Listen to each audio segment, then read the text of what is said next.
Hello, it is Ryan, and we could all use an extra bright spot in our day, couldn't we? Just to make up for things like sitting in traffic, doing the dishes, counting your steps, all the mundane stuff. That is why I'm such a big fan of Chumba Casino. Chumba Casino has all your favorite social casino-style games that you can play for free anytime, anywhere with daily bonuses. That should brighten your day a little. Actually, a lot. So sign up now at ChumbaCasino.com. That's ChumbaCasino.com. No purchase necessary. VGW Group. Void where prohibited by law. See terms and conditions. 18+.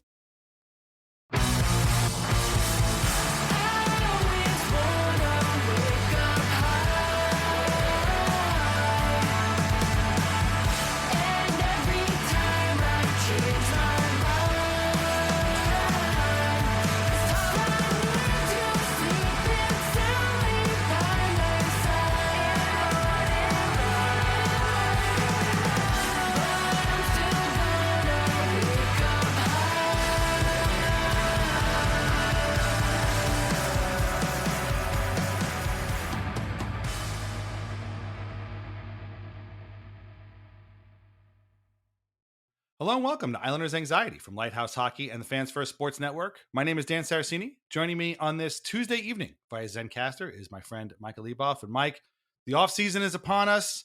Free agency has begun. The draft is over. Signings are being made. Moves are being made. Cottages are being flown to. And I got to say, for the first couple of days, over the last couple of days, things with the Islanders have been, dare I say, uplifting and pleasant. It's a very strange feeling that the Islanders have done pretty well for themselves over the last couple of days between the draft and free agency. How are you feeling right now, as far as the Islanders go and the additions that they've made in the last few days? I think pleasant is a great way to put it. And before we get going, I do want to say that for the first time in our history, I think we're dedicating an episode. This episode is dedicated to Jacob Trouba. But yeah, I can't remember. What do you call it? Frenzy week with free agency and the draft.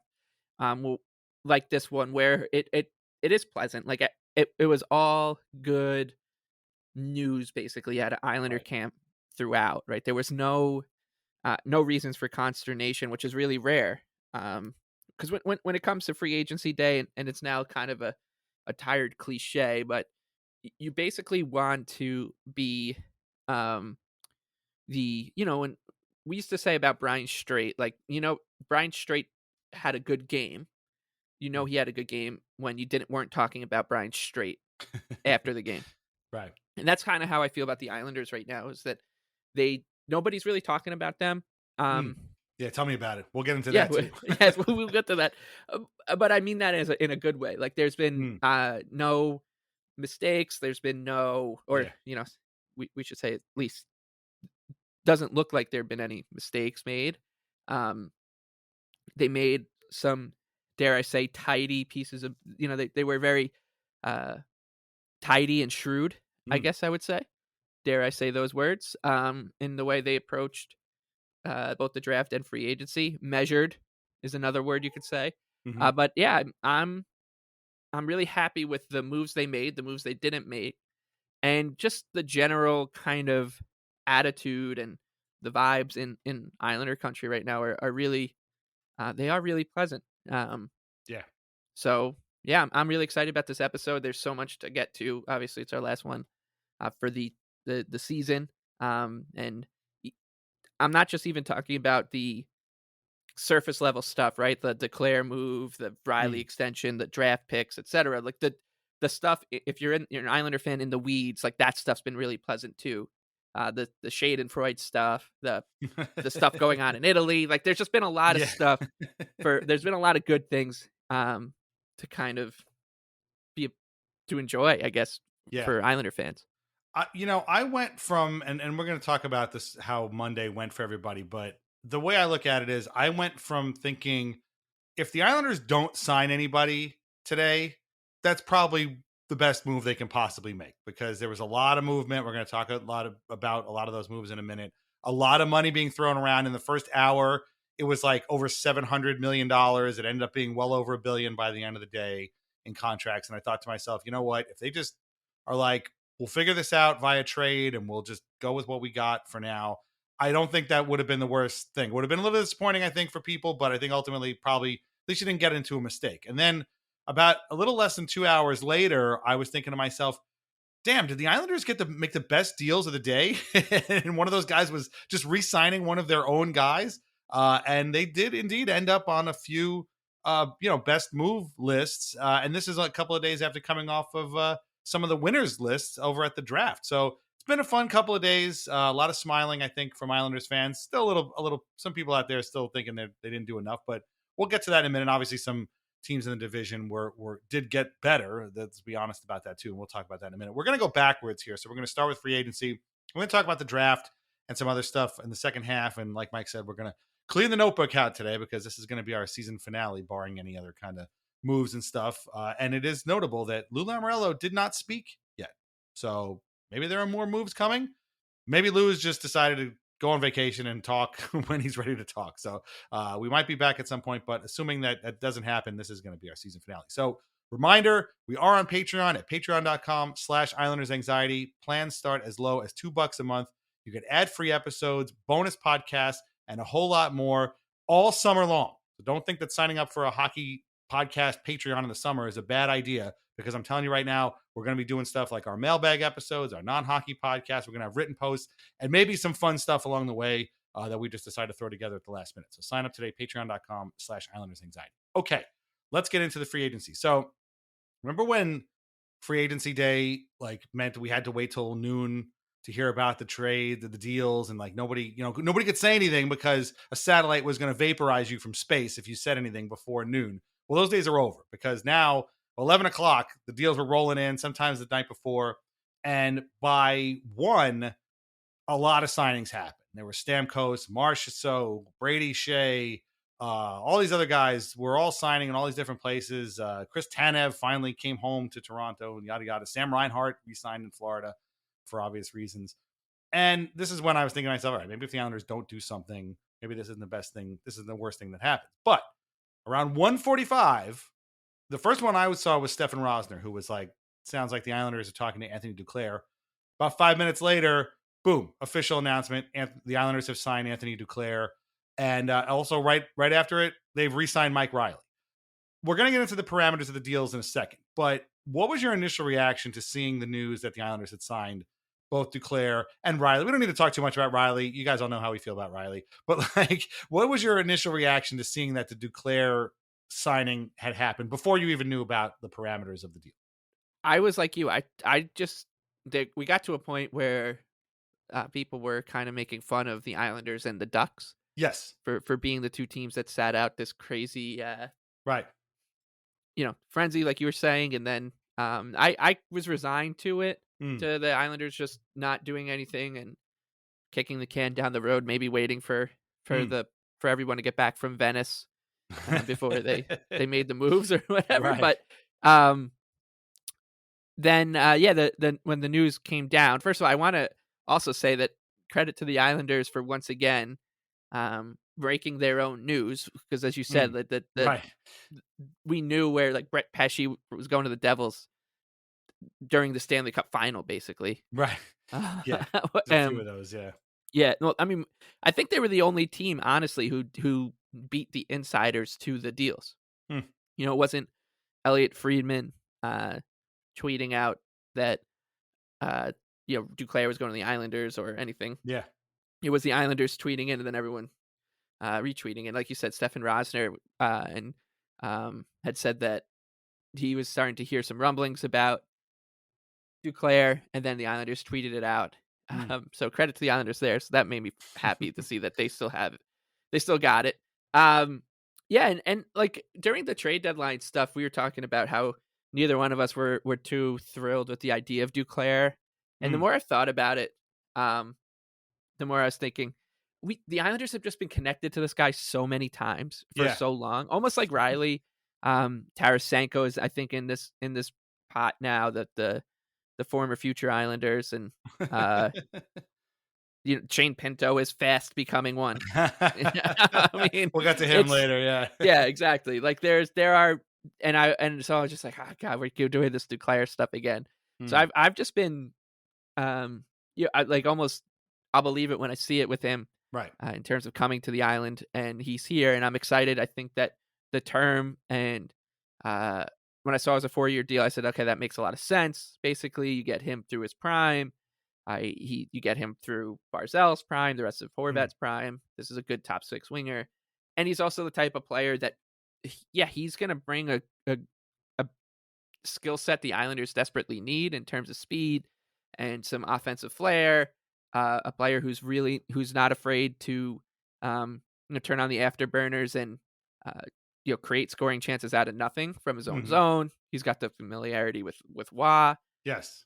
But what I think the most important thing about him joining the team is that he puts everybody into the right spot, which is something that the Islanders haven't really had since honestly, since Jordan Eberle left, I guess you would say. They've been rotating players in and out of the top 6 too often. Now they have that. I think they have a bona fide top 6 where it's clearly, Barzell, Horvat, Duclair, Nelson, Palmieri, and then Lee or Siplikov if he really works out. Yeah.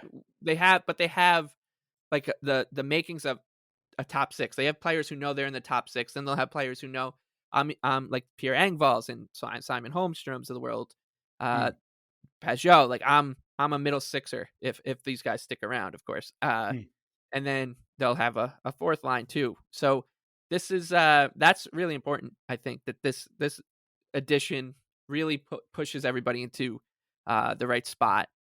And I'm really excited. I think that he's a player the Islanders have been linked to for a while because the fit has been there, and there's so much to like just about Duclair's fit and his skill set here. But I also love the fact that the Islanders got this player for this term and this amount of money, and didn't do something like the Kraken did with Chandler Stevenson, who's like an effective player, sure, but they gave him like a 7-year Not that deal. money, yeah, no. Yeah, exactly. Right. Like Chris Tanev or too, like Joel Edmondson, and right, like even the Tanev situation. Yeah, everyone's like, hey, this is exactly what the Leafs need, sure, right. But there's a huge caveat there. There's no caveats with this contract and this signing, right? It's just a cut and dried. This is a perfect deal for a perfect fit. No, there's nobody who can, fans can be fans however they want. Maybe you never liked Anthony Duclair, the player, because he was a Ranger, whatever it was. But, and you're pissed he's here, fine. You can be a fan however you want. But I think anybody just looking at it rationally would have to work. They'd have to work really, really, really, really hard to find something that's wrong with this signing and the Reilly one for that. Just like the tidy business that the Islanders did on July 1st. And frankly, the untidy business that they didn't do, which was just as important. This is the definition of tidy pieces of business right here. This is the right player at the right position for the right team. This guy is a dedicated left wing that has scored 20, 23, 31, 24 goals in his career. Yes, he's bounced around a little bit, which might be a bit of a red flag, but he's apparently been really beloved in the locker rooms wherever he's gone. And for a fan base that complains a lot about the kind of rotating left wing spot on the top line, whether it's Anders Lee or Casey Cizikas or, Leo Komarov or whoever it is, this is a guy who you put in that spot and you kind of walk away. He's going to be playing with 2 very, very good passers in Bo Horvat and Matt Barzell. And if that doesn't work for whatever reason, well, guess what? He could play on a line with Brock Nelson and Kyle Palmieri. And that might work too. So this was the perfect fit, I thought. I hadn't even thought about it, although I did mention at one point to Arthur Staple, our friend, Duclair was coached by Wah. What about him? And I think he was like, I don't know, maybe. He's like, yeah, maybe. And sure enough, there he is. Now, this was all before I kind of knew what the parameters of the deal were. And then once it came out, I don't know, maybe a half hour or so later, that this was a 4-year contract worth $3.5 million annually, I just about jumped through the roof. Like, you couldn't get the smile off my face for the rest of the day. This was just, I couldn't believe that this guy, I called it psychotic on Twitter. Like, I don't know why Anthony Duclair kind of took this, because this is not a lot of money relative to, again, a July 1st contract. This guy's basically making peanuts. And I think for him, probably that first number is the most important thing. 4 years. He hasn't had really a whole lot of stable setups. He was in Florida for 3 seasons, but then he was in San Jose and Tampa last year. He was in Ottawa for 2 seasons. He was with Arizona for 2.5 seasons. So he's bounced around a lot. I think he wants to settle in someplace. I think he wants to find a place to make his home. And I think he sees that in the Islanders, whether it's Wah, whether it's the situation, whether it's a team, whether it's Long Island. I don't know what it is. But to me, that just blew my mind. And in a day, on a day when the numbers are absolutely nuts, and there have been a few more budget-minded contracts that we'll talk about in a little bit. This to me blew my mind. And the fact that Reilly came back on a 1-year, $1.25 million contract also was sort of like, wow. I mean, Reilly, I think, liked it here, and I think he knows what role they kind of want for him. But to me, these were, by and large, two of the best deals given out on a day when teams often sign contracts that they will immediately regret. And I was telling my wife, trying to explain the whole reason why I've been sitting at my laptop all day when it was really nice outside. And she was in my sister-in-law's pool. Her and my daughter went to the beach. And I'm like, no, I can't leave the computer. I got to sit here and listen to TSN's Trade Center, which again, I'll get to a little bit later. But I was like, this is kind of where sometimes a team hands out a deal that you immediately know is a bad deal. And this guy's going to get waived. He's going to get traded. They're going to buy him out. You can see it coming a mile away. These are not those deals, barring any kind of like shocking development. So nothing to not like about this. I mean, listen, and here's the thing. I see people like, oh, well, they're not a Stanley Cup contender. This is little, they didn't make a big swing. No, they didn't make a big swing. But is this roster better than it was a week ago? Yes, it is. It just is. With Anthony slotting in Duclair and now Reilly for a whole other year, this is a better roster than it was last year. There's really no argument. And like I said before, that when we did our episode with Ethan Sears, like the thing that I really wanted from this week was the Islanders to trade for a player on like a really reasonable contract that you'd have to jump through hoops to bash, and I wanted them to get bashed, and I was waiting for that, but everybody it was universally kind of lauded with a golf clap, because we'll definitely get to the Trade Center stuff, and like the Islanders did their thing, they signed their guys, and it was kind of like, oh, by the way, that happened over there. There's no reason to even get into it because it just makes so much sense. Like when these big signings happen on July 1st, it's the headline grabbers, whether it's the player like Stamkos or the term and the deal.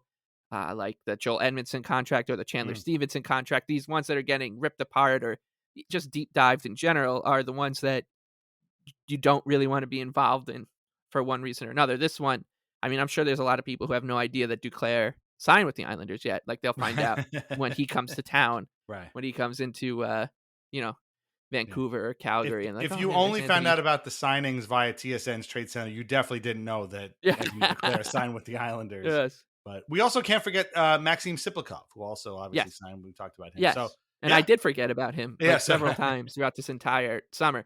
The one other thing about Duclair, like you said, that it's what I like about the deal is on a human level is that he could have gotten a bigger, fatter contract one way or another. Absolutely. Out there.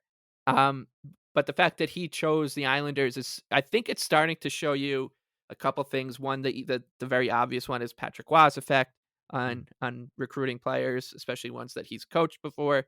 If Anthony Duclair and Patrick Waugh didn't get along, there's no way he's here, right? So there's that. And the other one is that maybe the secret's getting out a little bit about why, everyone slams their fist against the table about the no state tax in Florida and Vegas and whatever, and I'm sick of hearing about it. Yeah, no. Or the putting your name in bright lights in whether it's Toronto or Montreal or New York or playing in a Canadian market, the pros and cons that come there. Maybe the secret's getting out a little bit here with the Islanders, where, hey, if you're the type of guy that's been really effective but hasn't been able to find a home, and players like that exist, like they're a lot more than just Anthony Duclair. Like the Island is a good place to come and settle down and take a breath for a few years, and you're gonna be able to be you're going to be happy here because you're rich on Long Island, and you can go to the beach, go to you can golf, all this stuff you want to do. The room is really tight. They all get it. Like it's a really good place to sign a contract like this at this point in your life, I think is a big thing here. So the other thing that I like about players like this, Duclair is going to be one of those guys where, a couple years from now, barring any bad luck, we're like, God, Anthony Duclair, can you believe he's played more games for the Islanders than he's played for any other team now? Because the most he's ever played was 172 for Arizona in 3 seasons. So he'll, by the 3rd season of this deal, he should surpass that if he's healthy, without a problem.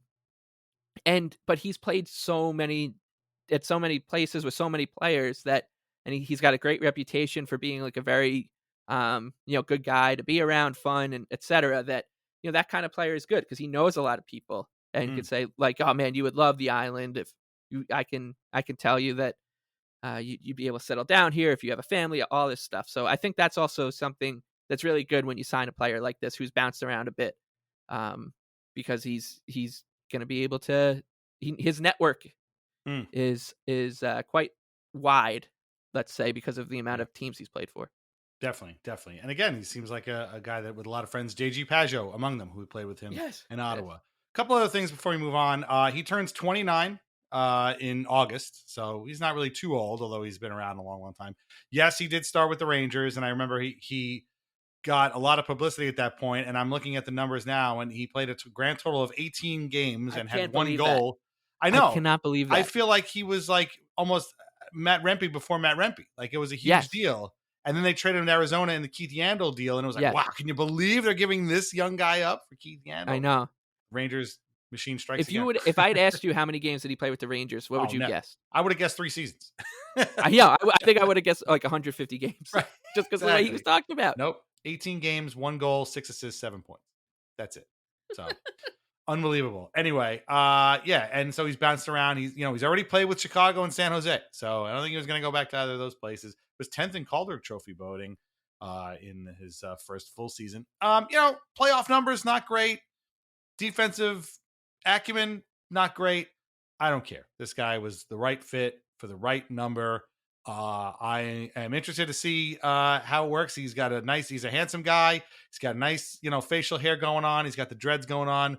Curious to see how he looks come training camp. He posted a picture on his Instagram of him as a little kid, short hair, no facial hair, and it was like day 1 with the little crying, laughing emoji. So he gets it, and I think it'll be fine. I think it'll be a good fit. Again, we know Mike Reilly's a good fit, so that contract too worked out really, really well. So that was the Islanders' day. Real quick though, might as well talk about these guys. We have a little bit of breaking news here. Mike was joking in our group chat today about where's the like the Bridgeport guys? Where are those guys? How come they're not getting signed? Well, they just added 2. Just as we started to sit down and talk about this podcast, they added a center named Fredrik Karlstrom, who was in the Stars system, scored 21 goals last year for the Texas Stars. Was drafted in the 3rd round, 90th overall in the 2016 draft, which is 10 spots later than Anthony Duclair. So go figure. And then they also added a guy named Mark Gatcomb, another forward from Massachusetts, who had 9 goals, 20 points for the Abbotsford Canucks last year. So there's your Bridgeport depth, at least for the beginning here. Are you happy at the additions of 2 guys that you never heard of before just now, Mark Gatcomb and Fredrik Karlstrom?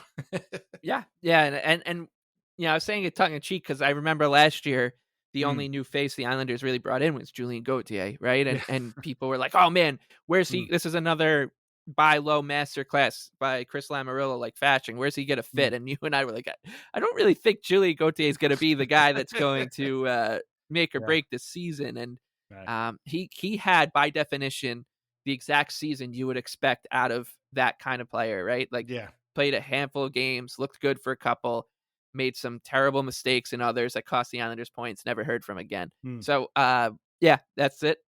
I'm happy to see they're starting to trickle in. Really excited. My pick was Nick Patan. And I also, made that prediction about Tyler Johnson. He's still out there. Yeah. He's going to, I'm telling you, I think like a mid-August PTO or or 1 year vet Mm. minimum deal. That's my prediction. So Yeah. we'll see. But Yeah. can't be too mad about Mark Gatom, whatever coming to the island. I guess it's Gatcomb. I don't know. Both those guys are making $775K. People this time of year, they're like, what?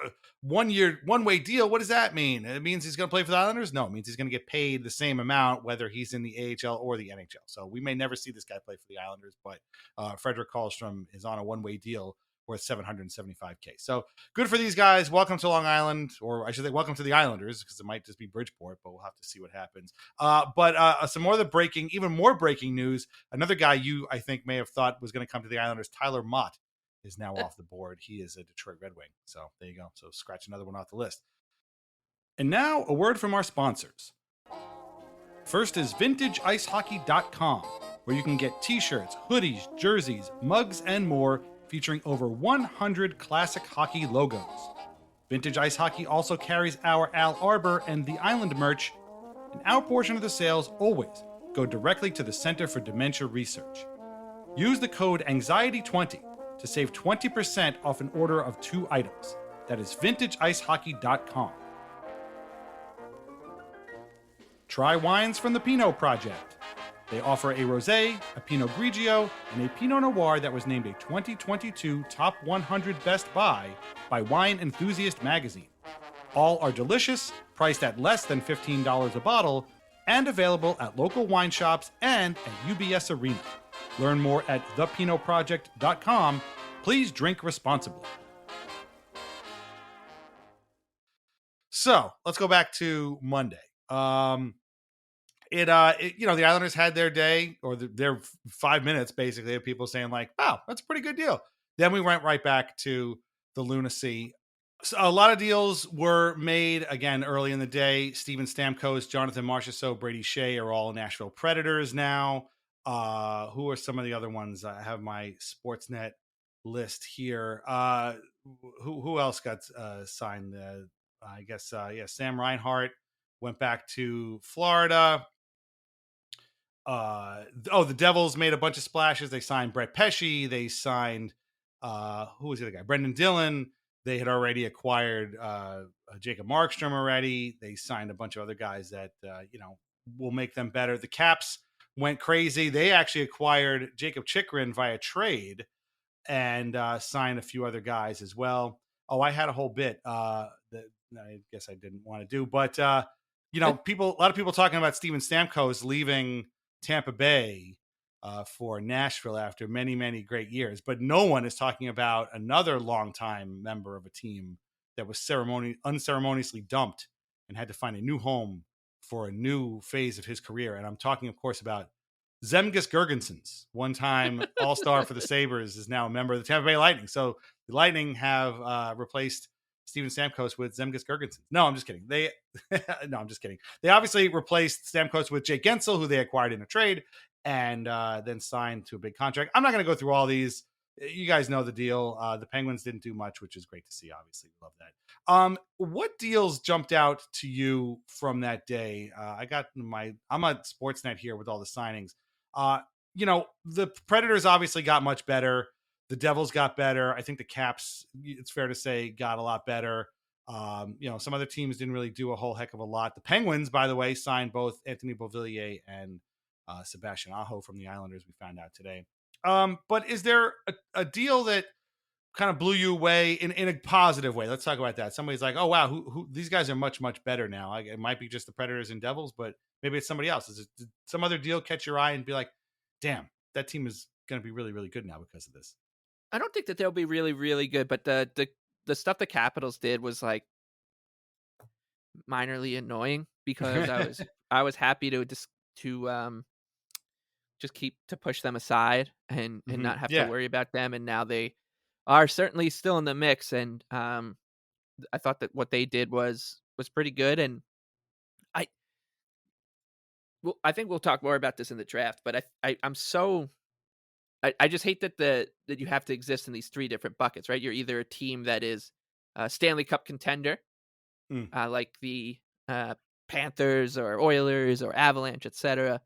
You're retooling on the fly, which is the new buzzword, or you're in full rebuild tank, tear it down to the studs mode, which is really just not how reality works. Like this isn't in reality, there's 32 teams, all of them are playing hockey, trying to win the game that they're playing. And yes, some teams are set up to not be very good. But for the most part, the others are all trying to win the Stanley Cup and doing it in different ways because of the context that's needed, the players that they have, the contracts that they've signed, the market that they're in, and all sorts of stuff. And people have been begging for the Capitals to tear it down and tear it down to the studs. This isn't fair. You're beholden to Alex Ovechkin, and it's kind of getting embarrassing. And what the Capitals showed was, like you can keep trying to win games. I don't have to follow the rebuild blueprint that the masses on Twitter say is the right way to do it. Yeah. And which rarely works. So credit to them. And because that, besides them, I think the division has gotten so much weaker. Like just if you took the entire Metropolitan Division and looked at it as one big commodity, I think you'd say this is their overall, the talent level is worse. Like the Devils are unquestionably better than they were a couple of weeks ago. The Capitals are better. I think the Islanders are marginally better. And then you have I want to save the Rangers because we had a lot to talk about with the Rangers. I also think we have a lot to talk about with the Penguins. But when I saw that the Penguins had traded for Kevin Hayes, I was like, Jeff Carter just retired, and they're just like, how can we replace Jeff Carter? Yeah. Like, we're gonna bring in the guy who's going to be Jeff Carter just without the cups in a couple of years, like That's Kevin exactly Hayes. What I thought too. Yeah, like this is the Kyle Dubas, Renaissance painting in Act 2. Of course, the main focal point of that painting is now a New York Ranger, which is incredible stuff. And but like the Penguins are not, knock on wood, they don't look like they've gotten better. I think they've gotten worse, and it sucks that they took Anthony Beauvillier. It's hilarious that they have Sebastian Aho on their team. Well, both of those guys are going to get traded this year. Yeah. I'm telling you right now, when the Penguins fall out of the playoffs, they're just going to get traded. Like, it just, what? And it's a shame that Aho isn't going to wear the jersey that they wore when the Crosby era started, like the more glittery one. Someone, I can't remember who it was, but someone said, it was Dick Tarnstrom, and that's the jersey. Like, Sebastian Aho needs to wear that jersey for the Penguins. He can't wear the more like Pittsburgh Steelerified, classy Penguin jersey. So he's got to wear that. How great would it be? OLN. How great would it be for Crosby, Malkin, and Letang to have just the worst seasons ever, and for Aho to lead that team in scoring somehow, and he would truly be Dick Tarnstrom 2.0. That would be the most amazing thing ever. The Penguins definitely didn't get better. I don't know if they got worse. They got weirder. Yeah, they got weirder for sure. The Devils certainly got better. I mean, just getting a goalie and two really good defensemen. Plus, they're getting Dougie Hamilton back. Don't forget, who was basically hurt all last year. They're going to be much better. The Flyers, by the way, we should mention, their big addition was Matvei Michkov, the Russian kid. So they don't care about anybody else. They got their Russian kid. That's fine. And the Blue Jackets signed Sean Monahan to a 5-year contract, hoping that he can rekindle whatever it is he had with Johnny Gaudreau back in Calgary.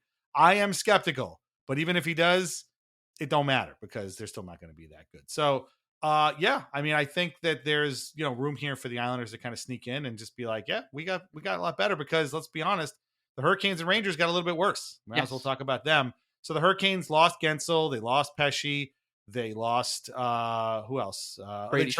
Brady Shea and Tero Teravainen, who for a minute looked like he was going to go to the Rangers, and I was like, "Oh, are you fucking kidding me?" But then he signed up with the Blackhawks, and I was like, "Oh, okay, that works for me. That's fine.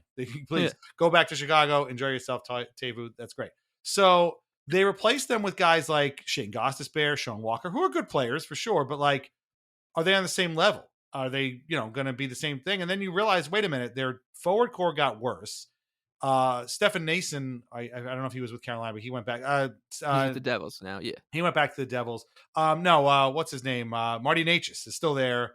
I think he needs a new contract or whatever. But, then you realize, wait a minute, they also still didn't get a goalie.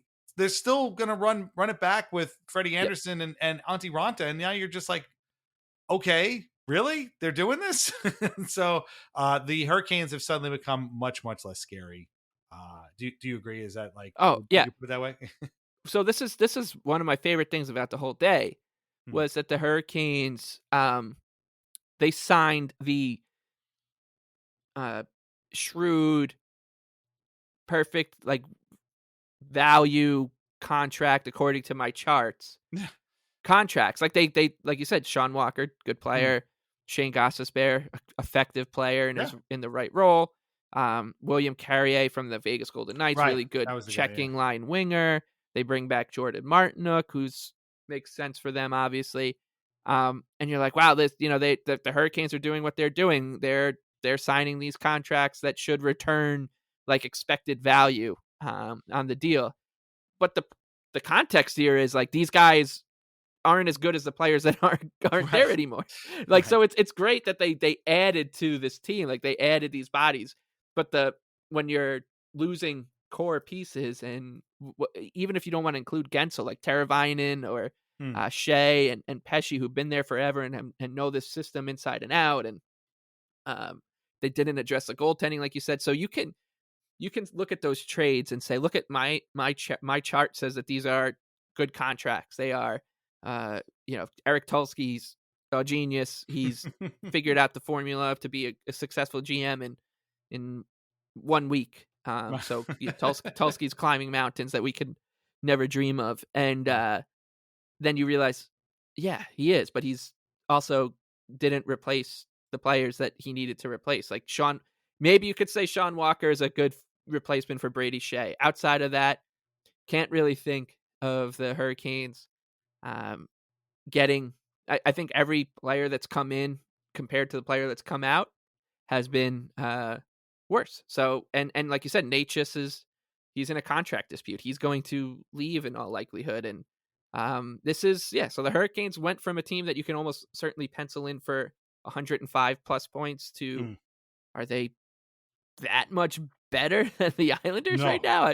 I mean, look at the forward group. It's just it's not as dynamic or scary as it was three months ago. Svechnikov, Aho, Jarvis, good first line. Like I said, I don't think Natchez is going to be there. Then it's like Jack Drury and Jordan Stahl, Jesper Fast, Kuznetsov, Carrier, Kotkaniemi. Like this it's not a scary team anymore. And we saw Brent Burns really struggle in the playoffs. He was terrible down the stretch for them, and he's still there. And this is not a scary team. So but they got the praise that they always get. Congratulations to the Hurricanes once again for the bar charts that they got slung in their direction for signing William Carrier. But I don't think that they're much better than the Islanders right now, which is not something we would have said in each of like the past 5 seasons. So definitely. Screw them. Particularly in the last 2 when they met in the playoffs. Tyson Jost also, by the way. That's tidy. Yeah, exactly. That's definitely a tidy piece of business. So yeah, I think we can safely say that they probably knocked a few points off of their season total, but they were not the first place team in the division last year. That would have been the New York Rangers, who made a big splash on day 1 by signing depth center Sam Carrick to a 3-year contract. This is, of course, after completely leaving Barclay Goodrow, on the curb so that the San Jose Sharks could come pick him up.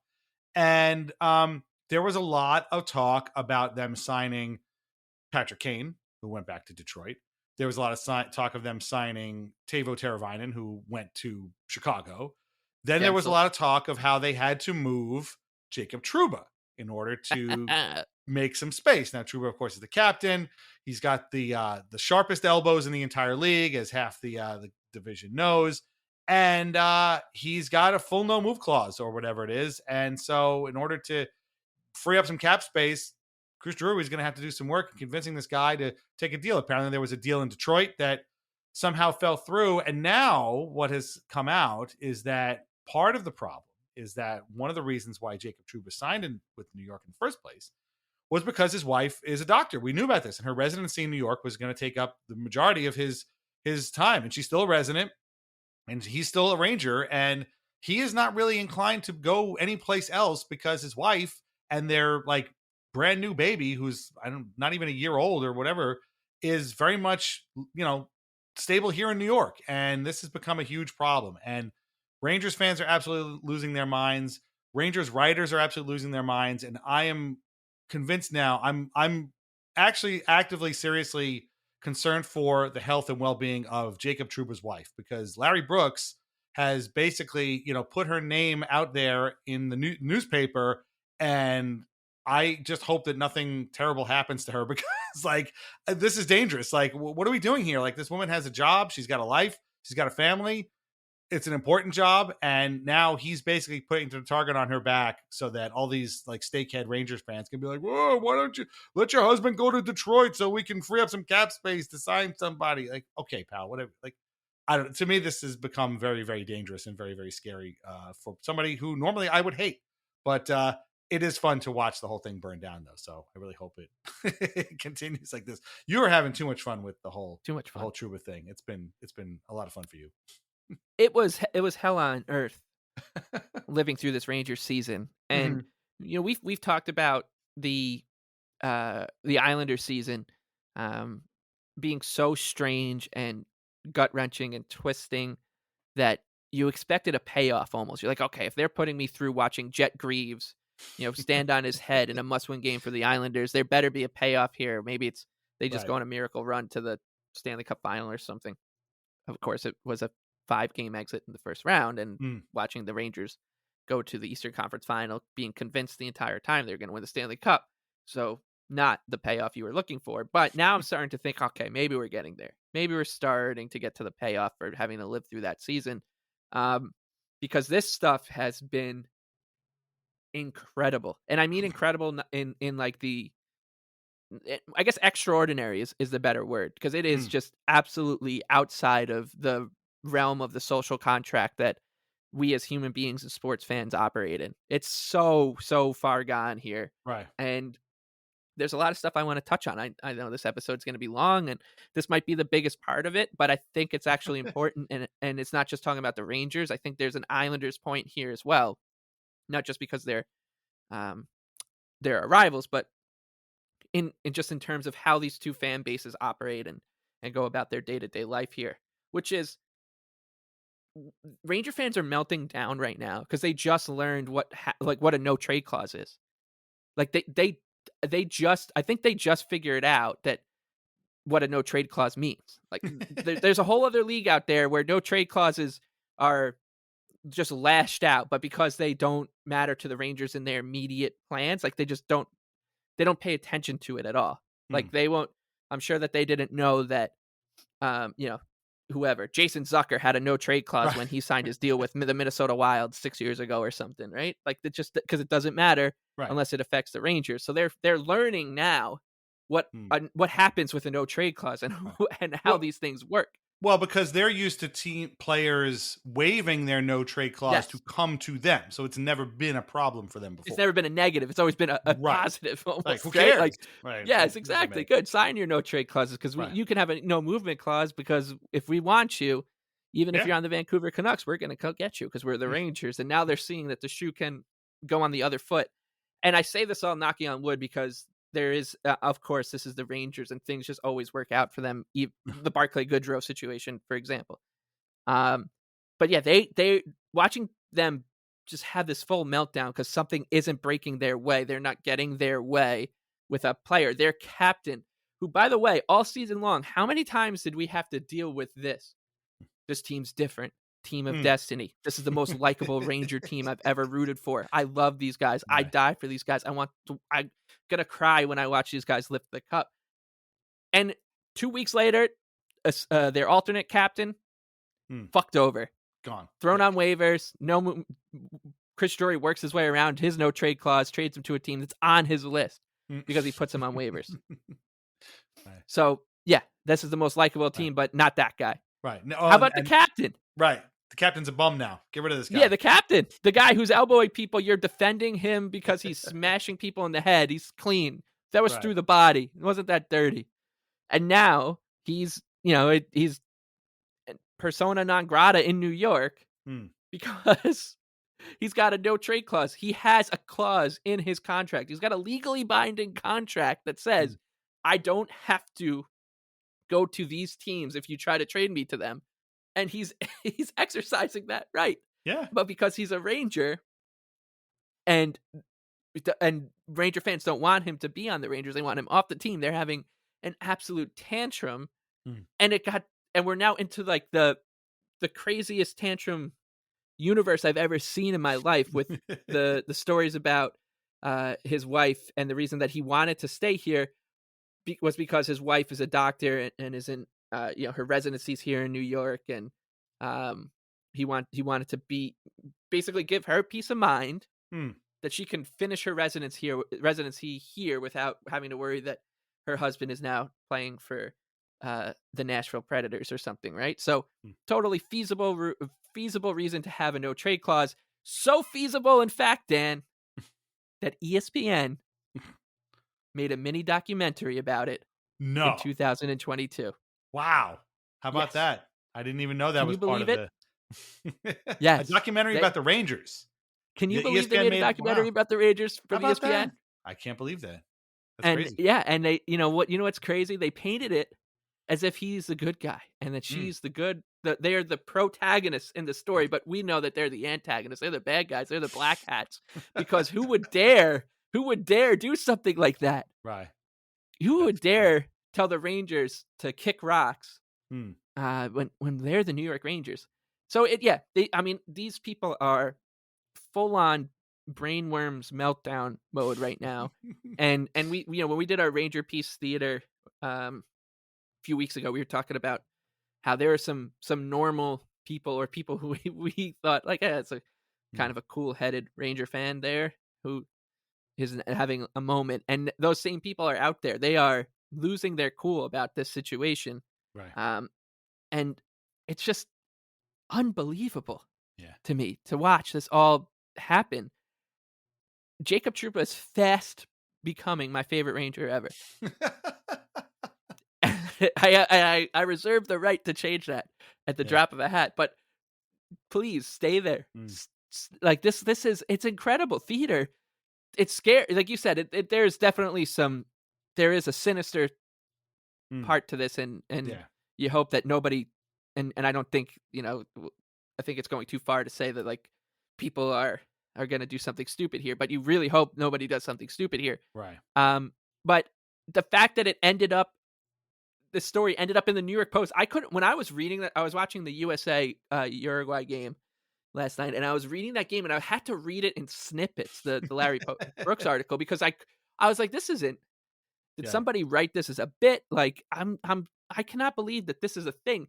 And what's crazier is that nobody in the like greater hockey media sphere was like, oh, this is a crazy story developing. Everyone kind of just like went out their day. I was like, are we not seeing that there's an article in the New York Post here about like blaming Jacob Trouba's wife? Yeah. And fans are like latching on to it about his wife being the reason that he's staying here. Like this is some crazy tactic to get him to waive his no trade clause by. I mean, Brooks practically had her shift schedule in the article so that people could like know when she's working at the hospital, so she could get over there and like visit her on her rounds or something. So I just couldn't crazy. believe it. Yeah, I couldn't believe it. It was one of the, like, you're rubbing your eyes. You're like, am I reading this sentence correctly here? And so there's so many more unintended consequences here. So another thing about this. So this is all happening, right? This is all unfolding during the draft. It really started to hit like the fever pitch during the draft. Then it got taken to a new level, of course, with that article, which still, once again, is crazy. I didn't think we were going to get any crazier than what we like the discourse during the draft and people getting pissed off that Jacob Trouba wouldn't waive his no trade clause. Like, once again, they're just learning how these things work. The Islanders and every other team in the league have players that they would love to be able to go onto Cap Friendly and white out the NTC next to their name. Every team has them. And they just deal with it. They go about it because it's part of living in this salary cap world that you guys have not really come to grips with yet. Like, you still think you're going to get Bobby Holik and all those guys, right? And there was someone who was tweeting out, I can't remember who it was, like they bought out their best player in history and did all this other stuff, like Right. pissed off Brian Leach, and like that you have to be ruthless. Oh, and that was the other thing, right? Like when Barclay Goodrow was waived and picked up by the Sharks, everyone's like, that's the ruthlessness we need, like from our GM. We got to be cutthroat to win. And then it got completely taken to a new level. Like, no, we didn't mean that. We didn't mean go dox his wife at her job. We meant like just waive guys who have no trade clause, maybe, so we can get out of their contracts. Like this is the ruthlessness. Don't take it upon yourself to write something like that, please. Yeah. I mean, it's been insane, and you juxtapose it next to the Islanders. And I'm an Islander fan. You're an Islander fan. People who are listening to this show are overwhelmingly Islander fans. We're the good guys in our minds. I think we're the good guys just generally. So you have this situation going on. The Islanders captain is getting the King Clancy Award in Vegas. I didn't watch a second of the award ceremony, but he's there in a 3-piece suit getting an award for being a good guy. The rest of the team is across the ocean in Venice, like grinding on one another, kissing each other's necks without shirts on, to the point where somebody quote tweeted it like, I thought this was a gay pride rager, like a Pride Month rager, but it was just hockey players like this. So that's all like the Islanders are in this. The Rangers won the President's Trophy. They went to the Eastern Conference Final. They are in the better kind of on paper. They're in the better space, right? They're the better team right now on paper. They just had a mesmerizing season that came up short. The Islanders had a season from not even hell, like just a different dimension. Right. But the Islander players are all doing that, and it's so much fun to watch. The Ranger players are watching their captain getting doxxed in the New York Post. Their GM has to come out and address it. He says like, oh, those conversations will be in private, even though they all got leaked out, like that they were trying to trade this guy. It's really a crazy. This is why I was saying like it kind of comes back to the Islanders here. This Rangers rant is that you look at the one team and you're like, how can you not love these guys? Yeah, they're like even Oliver Wahlstrom. I'm like, God, I kind of want Wally back after watching him perform in Italy with the cigarette smokers or whatever that band is called. And then I'm like, Chainsmokers. And I'm watching, I'm like, I kind of want him back. I want Clutterbuck back. I want Matt Martin back. I want all these guys back. Look at how much fun they're having.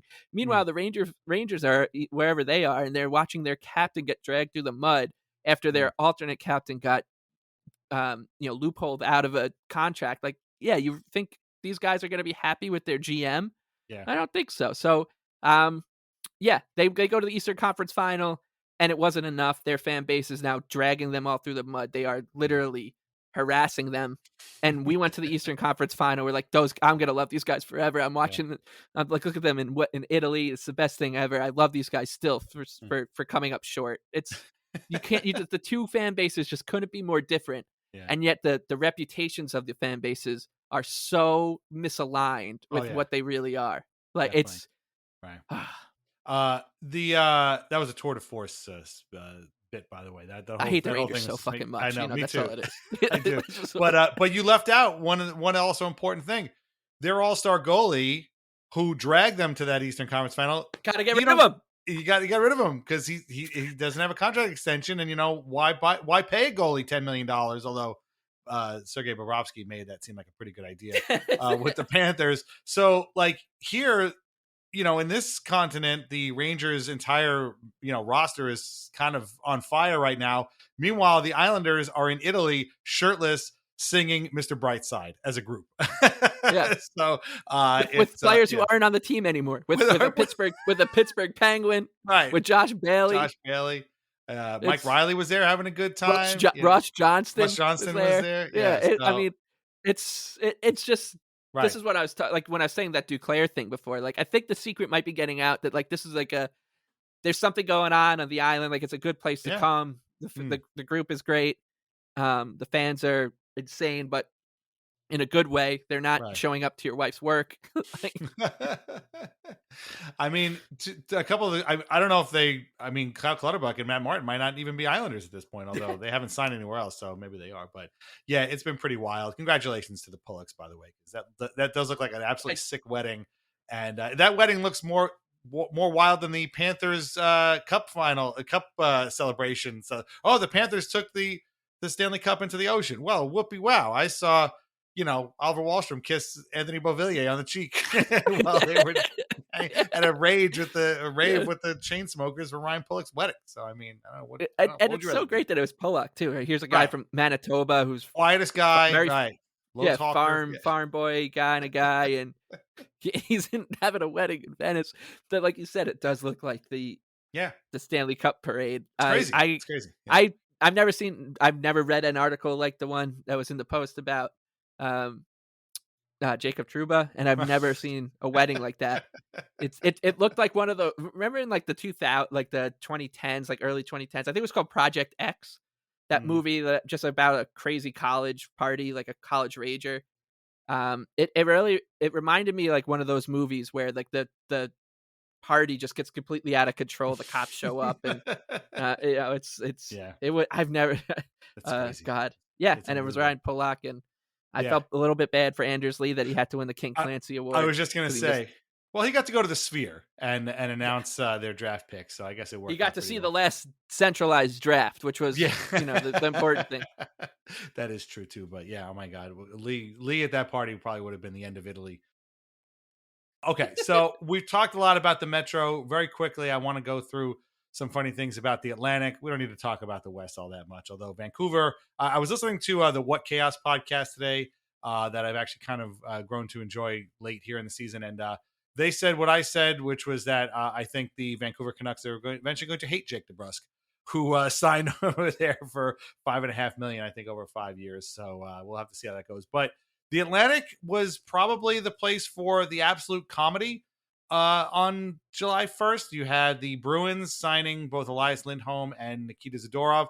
Again, two totally fine players who are making way too much money for way too long because the Bruins needed somebody to play center and defense. And so they needed something. And so they got them. And I don't know if it's going to work out. The Bruins are almost kind of always good by accident, but that's those two contracts immediately seem pretty regrettable.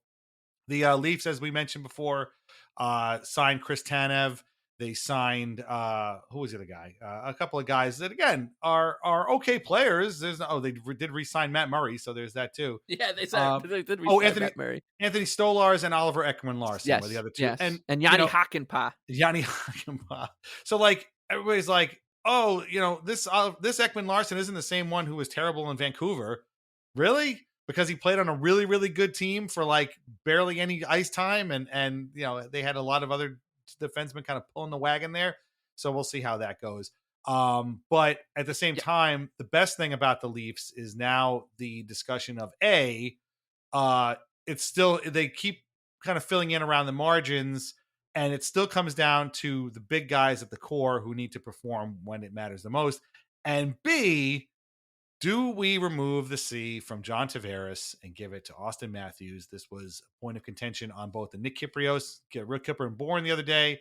JD Bunkus and James Myrtle talked about it today on theirs, on JD Bunkus' podcast. And I urge you, please find the time this weekend to go listen to these because it is absolutely worth it. And they are fully all on board with stripping the C off of John Tavares, putting it on Austin Matthews, and then maybe greasing the skids to make John think, hey, maybe I should waive my no trade clause so these guys can get rid of me and use my $11 million for something else. So that's too funny. Real quick, the Habs basically signed Juraj Slafkovsky to a forever contract, $7.6 million a year. I hope he's good, because if not, you got Alexis Lafreniere 2.0 there, but we'll see. He was good last year, so we'll see what happens, and maybe he gets better.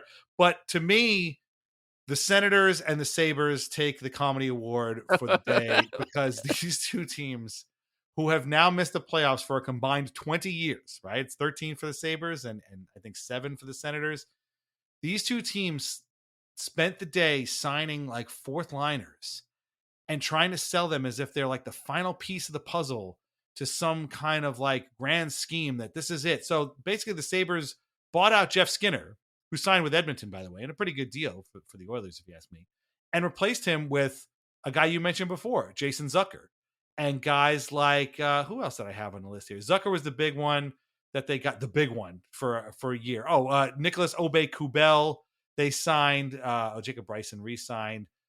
There's a few guys that are just like, dude, what are you doing here? What is this team doing? And I saw some anger from Senators fans. Oh, Mason Jobst, who was an Islanders farmhand for a bit. Felix Sandstrom, the goalie. Jack Rathbone, who was a defenseman in Vancouver. Have you heard of any of these guys? Maybe, maybe not. Are any of them that good? No. Are there any that are going to make the Sabres make the playoffs this year after 13 years? Probably not. Like when Jason Zucker is your headline, acquisition on free agency day, you are in bad trouble. And with the Senators, the same thing. David Perron. We just sat here and said, you were like, well, who do you not want to sign? I'm like, please don't sign David Perron. David Perron gets a 2-year contract from the Senators. What is David Perron doing there? What are you going to do with this guy? Now, we should talk about the fact that they did trade Matthew Joseph today to the Blues, and that freed up a lot of cap space for them to sign Shane Pinto to a 2-year contract. So if you were thinking Shane Pinto was going to get traded to the Islanders, sorry, but he's going to stay in Ottawa for 2 years. But still, Pinto's a good player and everything, but like, come on, he was on the team last year, and they didn't go to the playoffs. To me, these two teams have, whatever the plot is, these guys haven't even come close to whatever it is. They haven't been following it for a long, long, long time. I don't know what they're doing. If either of them even comes even within spitting distance of the playoffs, I will be shocked, because to me, they just basically painted over two of the worst rosters in the league that are going to be pretty bad again. So I just was watching them sign guys and being like, why are you doing any of this? What are you doing? Put the pen down, dude. Come on. What are you doing? I mean, and I think you could throw the Red Wings in. Oh, yeah. Oh, another point made by What Chaos. How about this for the Red Wings goaltending battery this coming year? They have Ville Husso, who they already had. They have Alex Lyon, who they already had. And then they went out and signed Cam Talbot. And Jack Campbell. Yeah, they lost Reimer, right, but they signed Jack Campbell. So Lyon, Husso, Talbot, Campbell. That's your goalies. Maybe one of them works out. I don't know. Eyes are playing in full effect here. It's yeah, and it's so frustrating because we want to see the Leafs not make the playoffs, so we need one of these teams to step up, and they keep doing stuff like this. I know.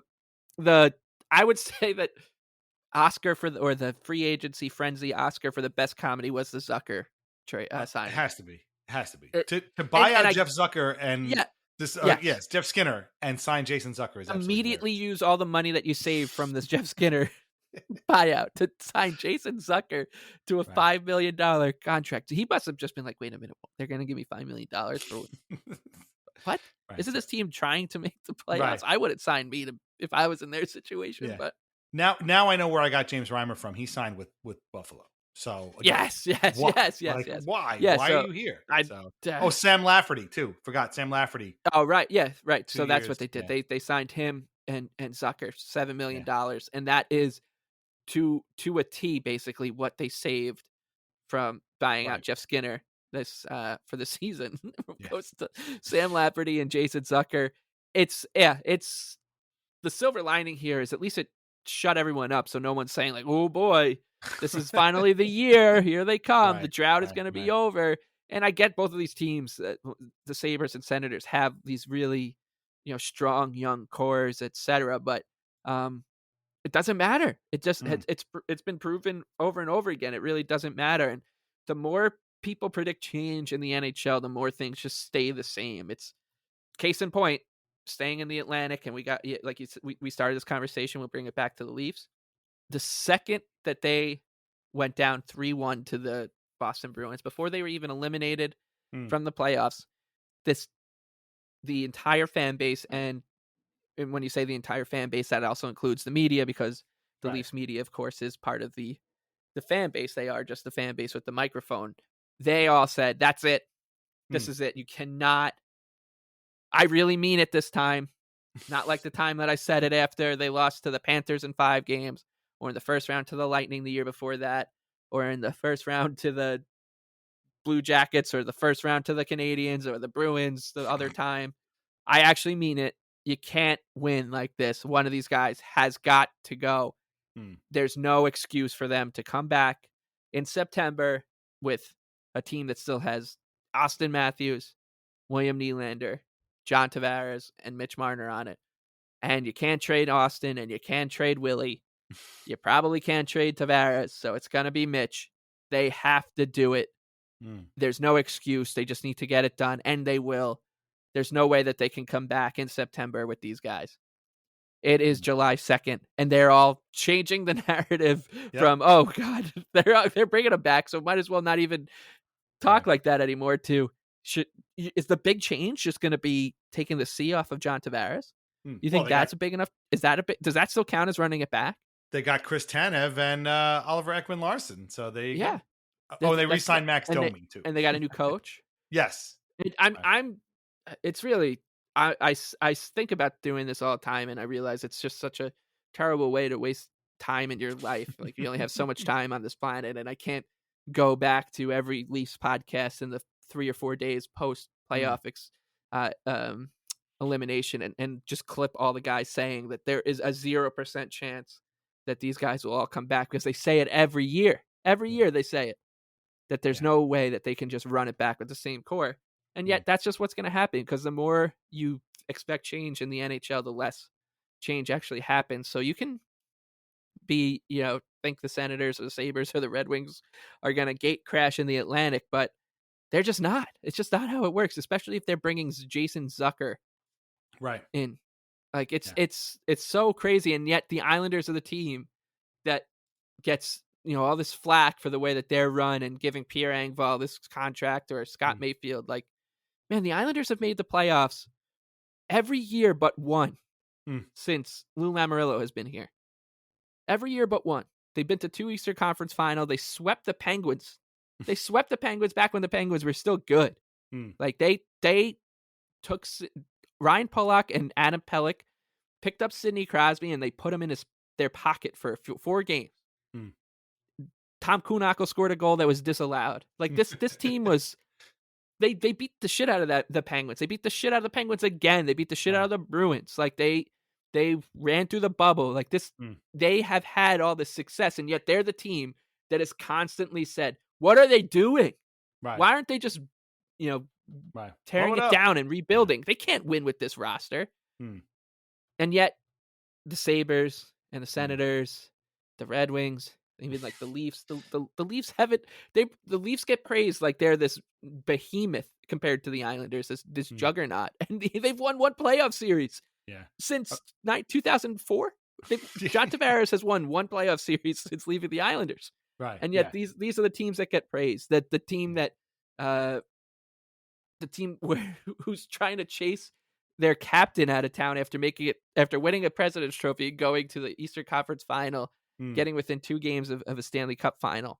Like, these are the teams that you want to be. These are the exemplary franchises. You want to be one of these. You want to run your team like the Rangers, or you want to rebuild like the Sabres and get as much young talent and make sure you lock them up. No, I'll just keep doing what the Islanders are doing, and I think this is totally fine. Like, because, like, as you move forward, you can make changes. We'll talk about the draft, like, on the other side of the break. You can just knock stuff out of the park as it comes. Like, you can, you're not beholden. It's not like Anders Lee is just going to be playing for the Islanders until 2029, right? Like, things are going to change eventually. So it blows my mind with the way that this league is covered. The league just doesn't change at all, and yet the team that constantly gets painted as the one that's like holding it all back, or the team that's going backwards, is the Islanders, who, as I said, have made the playoffs every year but one since 2018.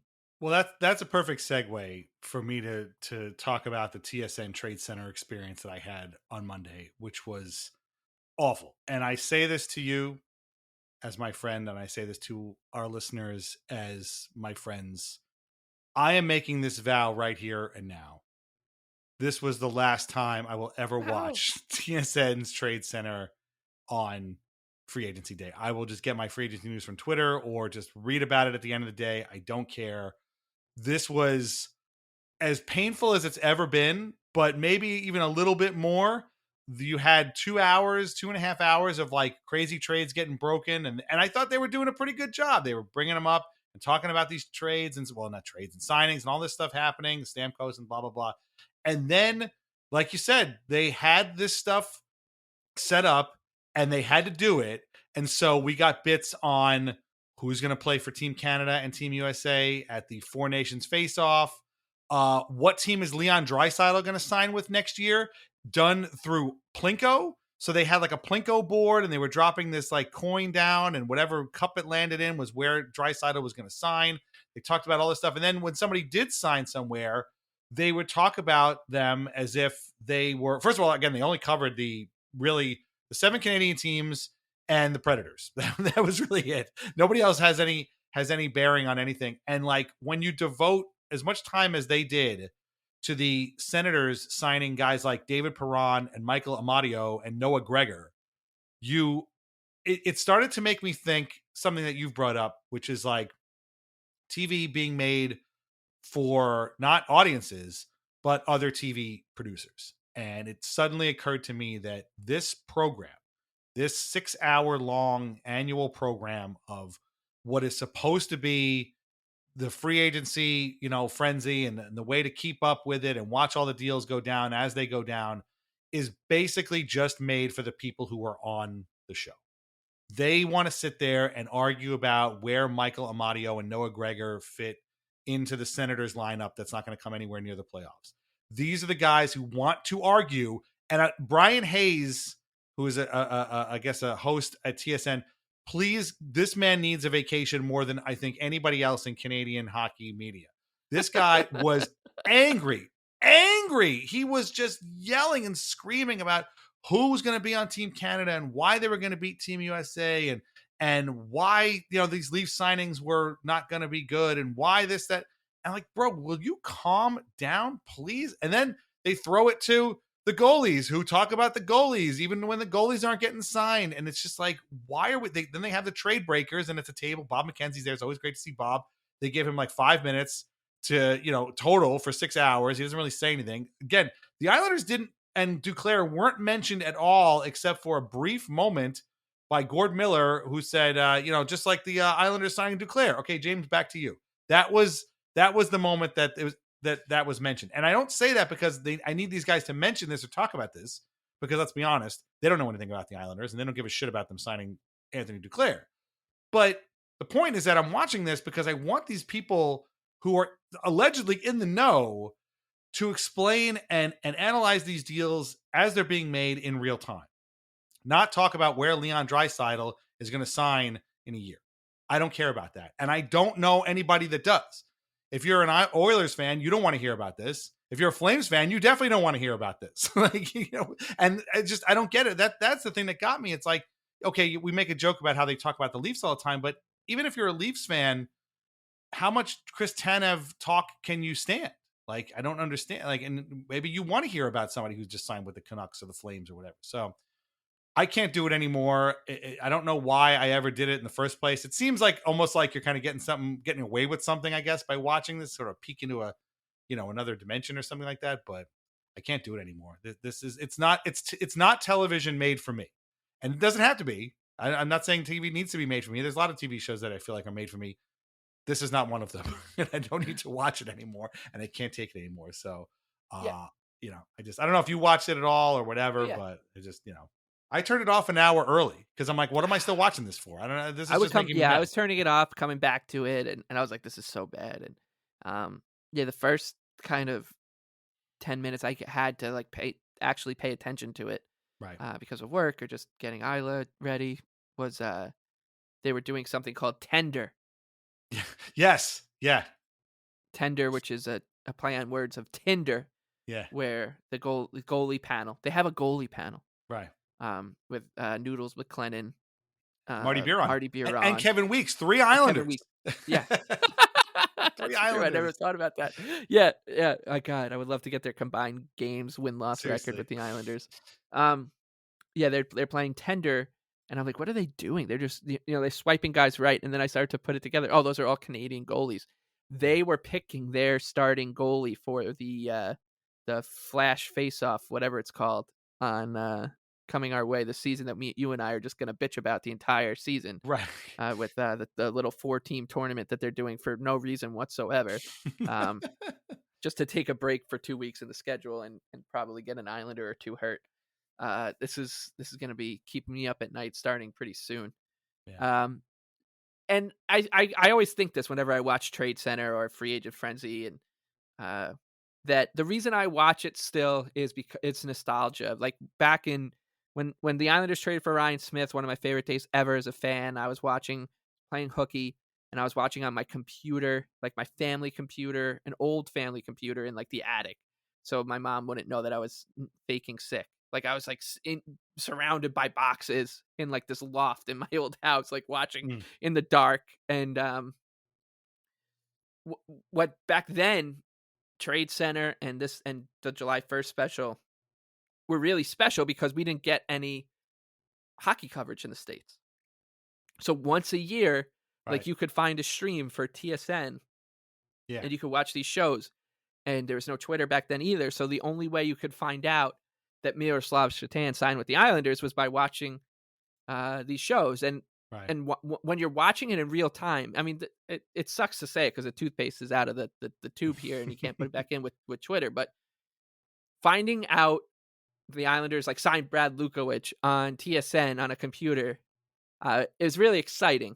When you just read about it on Twitter, it's like not that exciting. And then after you read about it on Twitter, you hear James Duthie like say, "Oh, all right, over to the insiders now." Like Chris Johnston is reporting that the Islanders have signed Brad Lukowich to a 3-year deal. Like it's lost its luster, but I watch it just because of that nostalgia factor of back when you had to basically, if you felt like you were going over enemy lines, like you were going you were like a frontiersman going into the unknown, trying to find hockey coverage. Right. It was a new world. You're like poking around. It was a new world, different commercials and stuff like that. Yes. And that's why we watch it still. And like it's just nostalgia, and it's definitely not good for anybody that we still watch it. I don't need to hear Craig Button and Mike Johnson argue about Joseph Wols. Should he play 38 games or 44 games for the Leafs this season? So, but like, and it was terrible. It was terrible, and I just don't know who it's for. Like, who is all this for? I mean, Leafs fans get a lot of that. It would be great to ask these guys. Like, if you got everybody who just appeared on that show, all 15 skaters and 3 goaltenders on the goalie panel, and you said, "I want you guys to write down who you think this show is for." Like, it can be something as specific as my grandma or as vague as hockey fans. Like, just write it down, because I think all of them would come up with a different answer, which tells you that the show's for nobody in particular. It's terrible. They're so focused. I feel like every year they are so worried that nothing's going to happen that they come up with these bits to kill time. And then even when stuff does happen, they're so committed to doing these bits because they've spent money and time deciding on them and designing them that they do them anyway. And that's exactly what happened this year. Like, over $1 billion in contracts were signed on day one. You guys had all kinds of stuff to talk about. And you're playing Plinko about Leon Draisaitl. What are you doing? I don't understand.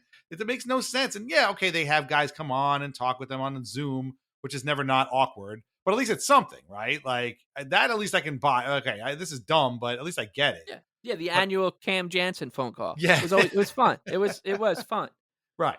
And you were like kind of a little ticked. You're like, oh God, like, is Cam Jansen going to be on the phone when is this going to prevent me from knowing that Tomas Sorovi just got traded? Like, get back to the trade breakers. Yeah. I just it's for nobody, and I'm still mad at myself for watching it. And I said, not again. I'm not doing it again. I'll just wait and I'll see what happens. Maybe I might not be on Twitter or whatever at that time, but I'll find out later if I have to. And just that's it. So there you go. Okay. We're going to take one. So that was your free agent frenzy on our end. We obviously missed a lot of guys. The Kings made a couple of bad signings, Joel Edmondson, and who was the other guy? Rob Blake is a shark. He's a shark. Pat Verbeek is a I can't remember what Staios is calming the water. Yeah, right. All these amazing.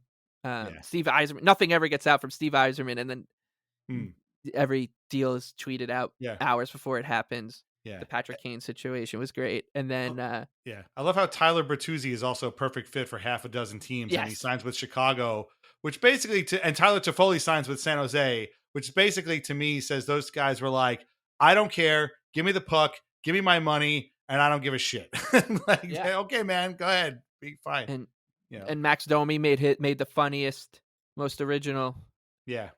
Twitter video about coming back to the Maple Leafs. Yeah, And, I can't believe nobody's ever done that before. Oh, no, Yeah. wait. I'm sorry. It's the same exact video that Anders Lee used when he re-signed with the Islanders 6 years ago. 6 years ago, yeah. So, Yeah, that was great. But yeah, I mean, it was great. The waters are calm. Everybody hates Chris Drury. We didn't even mention that all his players, all Yeah. the players hate Chris Drury, but awesome. on the outside, he's ruthless and just wants to win, and he's very aggressive. But we did also forget to mention that Capo Caco doesn't want to be there either. Like the Rangers are slowly getting into some hilarious water. Fantastic. I see Fantastic. Molly Walker just wrote an article about what you can maybe make an argument they're not in the best shape right now. Maybe as long as the owner isn't reading this. Maybe. And and well, at least they know that as long as their goalie continues to be literally superhuman, they'll be fine. So, Right, and yeah, I'm sure this will all work out for them. absolutely. That's why I'm trying to just like get it all out before I Right. can, before Jacob Trouba gets traded to he gets traded to Utah for like a first round pick and their best player because Right. the Ryan Smith is just Yeah. he wants to get his name out there. He's not a patient man. Right. So They just acquired Mikhail Sergachev, which was a big deal. Well, that's a perfect segue again. You're racking them up today. Perfect segue again for our final break. We're going to talk about the draft. This episode is being formatted a little bit differently today because we had a couple of technical problems here. But let's talk about the draft real quick, which happened last week, Friday and Saturday. And again, I don't, much like free agency, I don't know if people had high expectations for the Islanders. They went in with 1 first-round pick, 2 second-round picks, and then a 4th, I think 6th, 5th, and 6th, and 7th, if I'm not mistaken. And walked out with some pretty high praise. We were wondering if they were going to trade that first-round pick. It was number 20. They had made the deal with the Blackhawks to move down. But then something weird happened. I'm not going to, you guys listen to the show. I'm not going to pretend like we're like draft nicks or prospect perverts or any of these people. We don't know who these guys are until they're done. But if you've read an article about this draft, even casually or by accident, you've probably seen the name Cole Eiserman pop up. He does not spell like Steve Eiserman. It's with an E. And he was projected to be a very high pick at some points earlier last year. But come Friday, picks are being made, some kind of out of left field a little bit. Some guys making reaches. Anaheim Ducks, I'm looking at you. And suddenly it gets to the Islanders. And Cole Eiserman is still on the board, thanks to the Vegas Golden Knights, who took that guy, Trevor Connolly, who I definitely didn't want the Islanders to take. And all of a sudden, it seemed as if a top prospect was about to fall into the Islanders' laps. And by God, he did. They walked up to the podium. Anders Lee, looking very handsome, looking very cool in his shirt there, a day after picking up his King Clancy trophy, announces that they were taking Cole Eiserman from the U.S. National Development Program. This is kind of a huge deal. Again, Eiserman in some places had him projected as being maybe top 5 or top 7, maybe in the top 10 altogether. And nobody thought he was going to fall here, and he did. Now, it is nice to see your team like on the winner's side of these articles every once in a while. Like I'm not saying that Cole Eiserman is going to be a superstar, but it's nice when your team is on the winner's side of the draft, winners and losers articles. Corey Pronman gave the Islanders a B. More on him in a second. Kind of compared Eiserman to Owen Tippett, who's been very good for the Flyers lately. Sportsnet had them as a winner. Scott Wheeler had them as a winner. There's some comparables to Oliver Wahlstrom, both coming out of the New England area, both being in the U.S. National Development Program. But like Eiserman has scored at a rate much, much, much, much, much higher than Wahlstrom has, than Kiefer Bellows had, than guys like Patrick Kane and Cole Caulfield and other guys who played for that program. So this is, again, you can quibble about it. You can say it's not what they need or they should have traded it or whatever. This Islanders prospect pool is now better because Cole Eiserman is in it. He's going to BU next year, so you're not going to see him play for the Islanders, at least not this year, maybe next year when he comes to Bridgeport. But this was a huge thing for me. And again, I'm not a big draft guy, but when this happened, I started getting excited. And then there are other picks turned out to be pretty good and pretty well received too. Jesse Pulkkinen, a defenseman, was taken in the second round. He's got a lot of upside, and a lot of people are talking about how well he looks. And then they took a couple of goalies who look pretty good, and they finished with a guy named Xavier something or other, who is going to Harvard, which is always nice, I suppose. So again, excuse me, Xavier Villieu. A lot of X's in this gentleman's name. So, again, and Kareem Bednarik is the other guy, also out of the U.S. development program, also going to BU next year. Sneaky third round pick. This is the other second round pick that they used. Sorry, had 65 points in 61 games for the development program last year. So again, we're not going to pretend to be draft guys here, but when you see names like this, like Cole Eiserman's that you saw on draft boards higher up, fall to the Islanders, it's exciting when you see them being people saying like, yeah, you know what? Good for Lou. They made a lot of good picks here. That's good to see. I saw him also being compared to Mike Bossy, who also fell to the Islanders when people didn't draft him. And I will just say that if Cole Eiserman's NHL career can see him fall somewhere between Oliver Wahlstrom and Mike Bossy, I think the Islanders will have done pretty well for themselves. He doesn't necessarily need to score 573 career goals, but he should probably show up more than once a year, unlike Oliver Wahlstrom. So you're also not a big draft guy, but what did you make out of this year's draft haul, which I think a lot of people liked? Yeah, and to kind of build on the point I was making before is that you don't need to come out and say we're rebuilding or we're tearing this thing down to the studs and trying, looking 5 years down the road. You don't need to say those things before you just have a good draft, right? Like you can just go about living your life as an NHL team, and then when the draft comes, make good picks. And sometimes it happens. Like the Islanders, the reason the Islanders haven't had a draft like this in a while is because they haven't had any picks. Like they haven't picked in the first round since 2019. Like I'm pretty sure they've had under 20 total picks since then, if I'm not mistaken. If you think back to 2018, the Islanders were lauded for the way that they handled that draft. They had a really good draft in 2015 with Barzal. Right. Like this is a team that was drafting really, really well until they started to win hockey games and win playoff rounds and trading first round picks for Kyle Palmieri and JG Pajot and Alex Romanov. Like they did what you're supposed to do. Like you're supposed to try to win. And if you're trading draft picks, usually that means you're trying to win and you are in contention. So then they go into a draft where everyone's like, the Islanders they're kind of stuck in between two minds here. I thought that the Islanders would end up trading at least one of their second round picks. I mean, we all kind of did. Yeah. I mean, but they didn't. They didn't. They made these picks, and all of a sudden, things are looking better for the Islanders prospect pool because they got Cole Eiserman and they got Camille Bednarik and Jesse Pulkkinen, and oh man, Isaiah George is coming up, and Alex Jeffries. It looks like he could maybe be an NHL player. So could Matt Maggio, and Will DeFore is going to continue to develop, and Danny Nelson, who is at Notre Dame, I believe. Yeah, like the Islanders all of a sudden, they didn't have to tear anything down to the studs. Like we've been saying this for so long. You don't have to do that. Like you don't have to just completely blow things up just because you had a bad season or an underwhelming couple seasons, because then the draft comes and you can just draft players and they can work out, or we don't know that Cole Eiserman's going to work out. He was compared to Kiefer Bellows and Oliver Wahlstrom. And so he could end up like Kiefer Bellows or Oliver Wahlstrom. Like we don't know that. And maybe the guy they get in like the 7th round is the best player in the draft, like Adam Pelech was when the Islanders took him in the 3rd round in that draft where they took all defensemen. And he was the 2nd round. It was 6th round pick. Sorry, 6th round pick, right? We don't know. Like, but what they did was they gave themselves the best chance to have a successful draft. It seems like none of us know anything about these guys at all. But like you said, it was nice to see that most of the people who are experts in this field, which is one of the most annoying fields you can be an expert in. Let me tell you, it is tough to listen to some of these folks. Well, all right. So here's my problem with these guys, because I've been sitting on this now for 4 days, right? So I'm going to pick on Corey Pronman because he seems like a nice guy. He certainly works very hard. He writes a lot of stuff all year, but this kind of stuff drives me absolutely bonkers.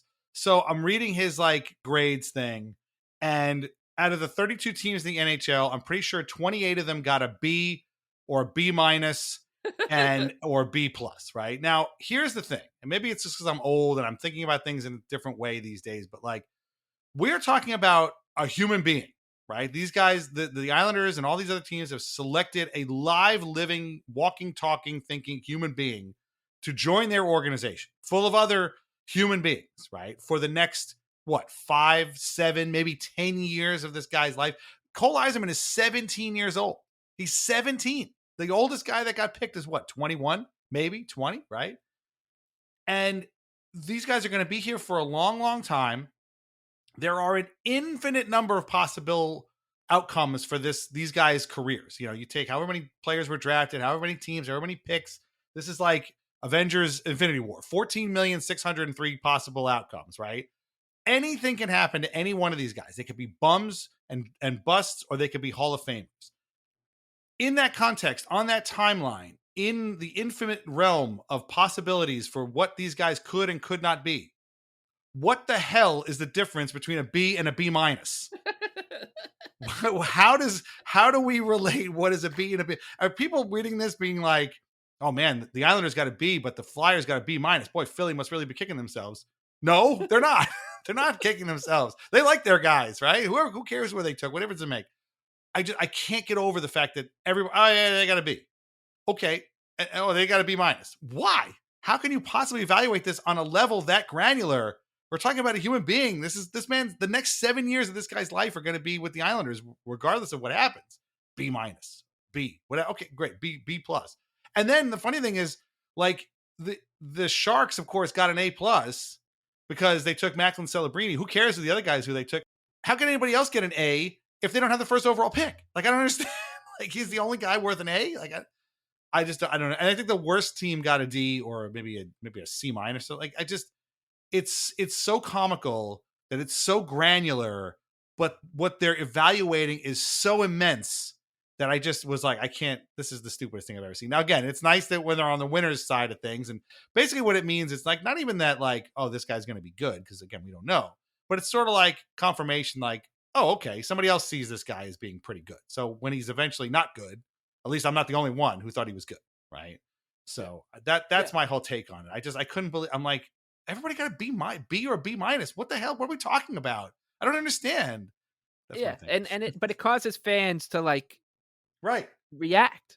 Yeah. Like how many times do you see these cards go around for these at drafts and be like, oh, the Islanders got a steal here because, you know, this draft modeler put up a card, and you're like, dude, I don't know what any of this means. All I know is that guy is 17 years old. Yeah. And he's going to Boston College next year. Right. Who knows? Because he's I remember when I was 17. I know. And I remember when I went to college, and I was definitely, there was a lot of life I had to learn. Like it's, who knows? Like it's crazy. Right. It's and when crazy. You were 17, nobody was trying to sign you to a 3-year, $900,000 a year contract to play professional hockey. Yeah, Leah Hextall wasn't putting a microphone in my face. Can somebody? This is so mean, but it's been a long episode, and we're almost done here.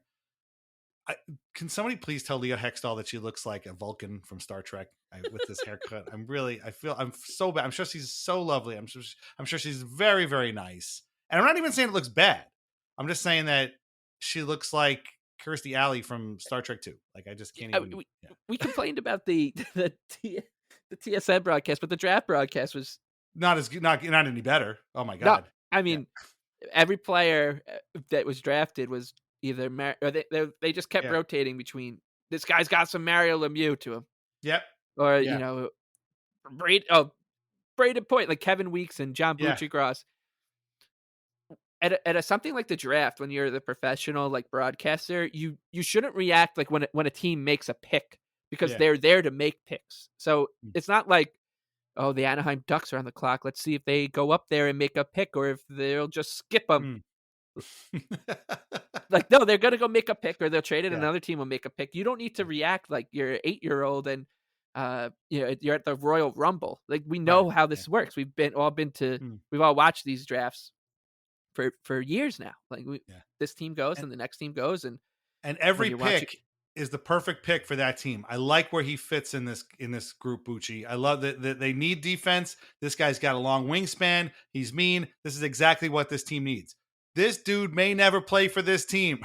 Yes. He may never play for this team. Yeah, may not going to make the league. The odds are against him. Exactly. If I was on the draft, I'd just be like, oh man, Minnesota Wild just drafted this defenseman out of Medicine Hat, and he's probably not going to play in the NHL. None of us are going to remember this name, face, day, or anything. It's just let's move on to the next team. But these guys are out of their seat. They're dancing.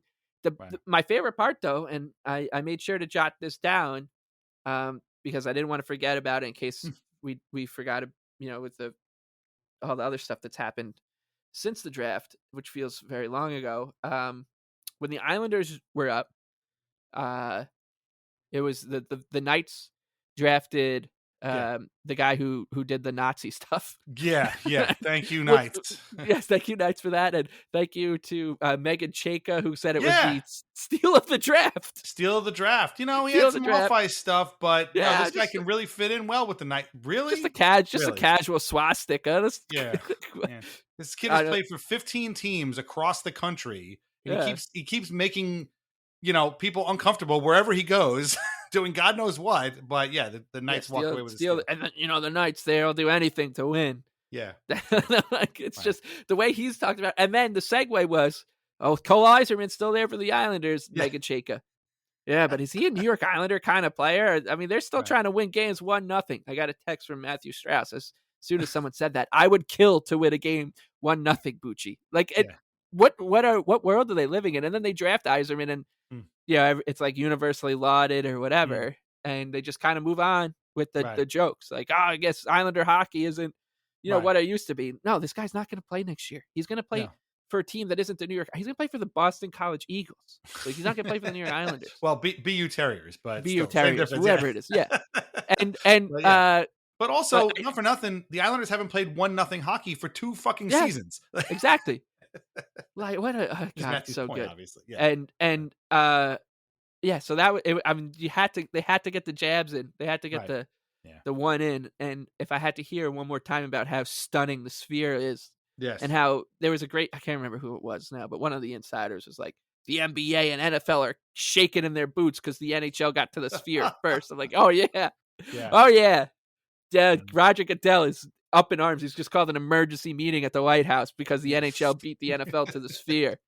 Do you know how many people are watching this on a Friday night that you don't directly know in your life? Like, if you just, whoever it was that tweeted that out, Dave Pagnotta or something, if you were in a room with everybody you knew that you weren't directly working with, maybe 20% of them are watching the NHL draft right now. Like, nobody's watching this. I don't know how to put it that way. Like, I think they said 500,000 people watched it on ESPN or something.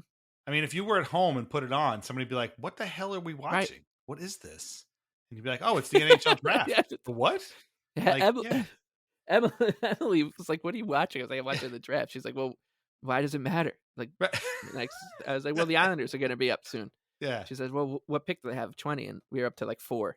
Yeah. That's what happened to me too. I'm like, this is going to go on forever. She goes, Anna Maria was like, what's taking so long? I'm like, I don't know. It's just, this has been going on for an hour and a half and they're at pick 6. The Islanders don't pick until 20. So, oh my God. Yeah. That's what Emily's like, well, how long do you have to pick? And I said, nominally 3 minutes, I think, but nobody ever sticks to that. They have to do interviews and stuff. So it's much worse than that. And she's like, oh, all right, this looks like terrible, the worst thing ever. And then as soon as I said that, there's some crazy graphic or something. It might have been when the, maybe the 11th pick, somebody traded a pick down and it was trade alert thing. And I was like, oh, there's a trade. And she's like, who cares? Aren't they all trades? I'm like, I guess in one way or another, sort of they're just getting players here. And it was just, when you say it out loud and you're explaining to someone who doesn't, exactly. You're like, this is terrible. I don't want to be watching it. I don't want to be watching this at all. I'd much rather be a stronger person that I could say, I don't want to. I know that nothing's going to happen here that's going to excite me besides maybe whatever the Islanders do. And Yeah. I should go do something more constructive with my time, but I can't because I am a tragic. I'm addicted to this, and Yeah. unfortunately, as all the insiders predicted, this was going to be a draft that was hopping with movement. A lot of trade. Yeah. Man, the Sabres are looking to trade they want a pro. Yeah. They want to turn their 7th overall pick. They're done drafting. They're in win now mode. They're done drafting. They're going to trade. They're looking to get in an NHL body commensurate with the value of their pick. They're definitely going to trade out of the top 10. The Senators, too, are also looking to trade down so they can get a pro in there. And don't be surprised if the Columbus Blue Jackets move their number 4 overall pick. Yeah. None of it happens. Every single – this is what I was talking about before, right? The more that all this stuff is predicted and there's going to be some crazy stuff going on, the less it happens. Like, it's so sad that we buy into this stuff. I know. It was this year in particular was really every trade was just for more picks, and then they just sat there and waited for something to happen, and then they made their pick. And I'm pretty sure Lou Lamoriello made the last trade on the draft floor, the round one, the last trade in round 1 for an actual NHL player. I'm pretty sure. Probably. I'm pretty sure. Yeah, might have been.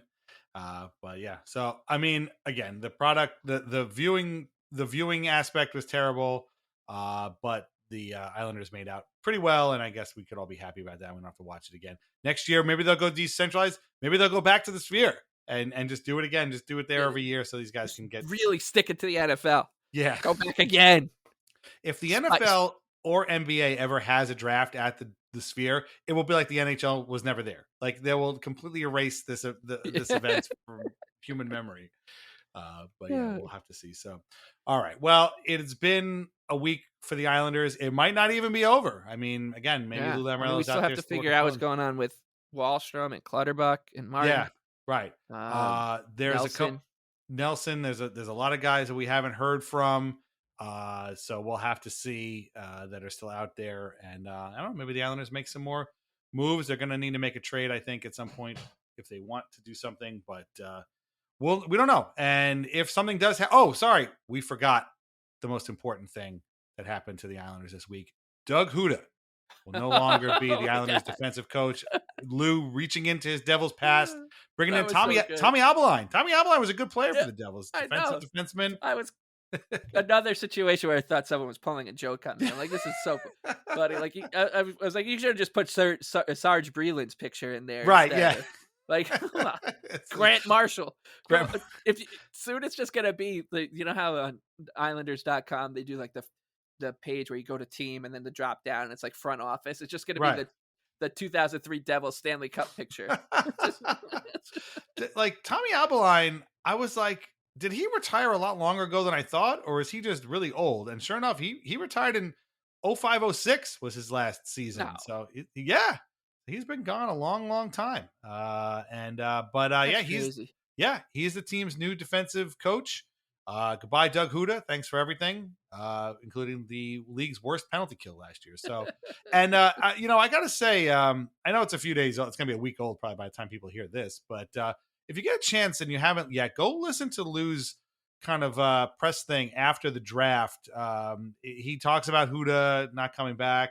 McLean is coming in. He couldn't announce Abeline at the time. Obviously, it was before free agency, but it was really interesting. He said some interesting things, and he was more than anything, he was in really good spirits and was very, very happy, I think, with how the draft turned out, and was joking with Andrew Gross about the line about, it's the now infamous line that about Bo Horvat signing. It was too long and for too much money. And Lou was like, "You liked that line, didn't you?" And Andrew's like, "Yes, I did." And he was like, "I got reprimanded for that." And they laughed about it. So I want to know who reprimanded Lou Lamoriello for saying that. But that was terrible. I mean, unless he meant like online, but that's the funniest line anybody's said in a long time. Maybe Lou has one of these Islander burners.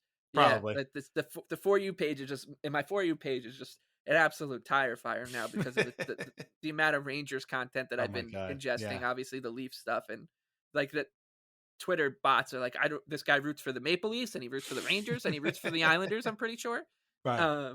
God, yeah, it's crazy to see how many people just popped up with, and there's like 18 different accounts for each team now that just listen to podcasts and tweet out what Frank Saravalli or Elliot Freeman say, and then there's another 18 that just pass off what they say as their own rumor source. Like Yeah. it's the Wild West out there.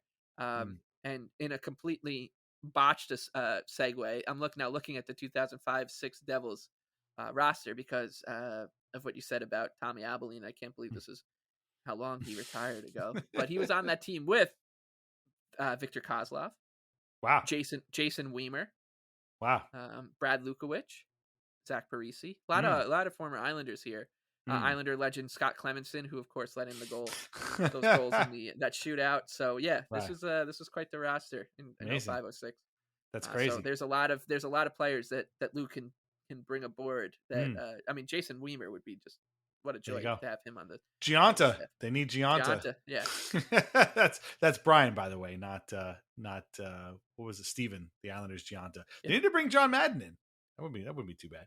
But there you go. No, what I was gonna say was one thing I forgot was I was listening to the Jeff Marek show, but in one of the days it wasn't hosted by Jeff Marek. It was that guy Matt Marchese, and he was talking to Elliot Friedman, and they were talking about Barry Trotz, and this was before all the free agency stuff. And good for Barry, he's really reeling it in and exulting in the praises of people for signing a bunch of guys and really transforming the Predators over the last couple of days. But Marchese was like, I didn't know that Barry Trotz was this like very funny, engaging kind of speaker here. And Elliot was like, yeah, I love talking to Barry Trotz. And I was working and I was sitting in front of my computer and I was literally yelling into the computer, you didn't know because you weren't paying attention, you dunce.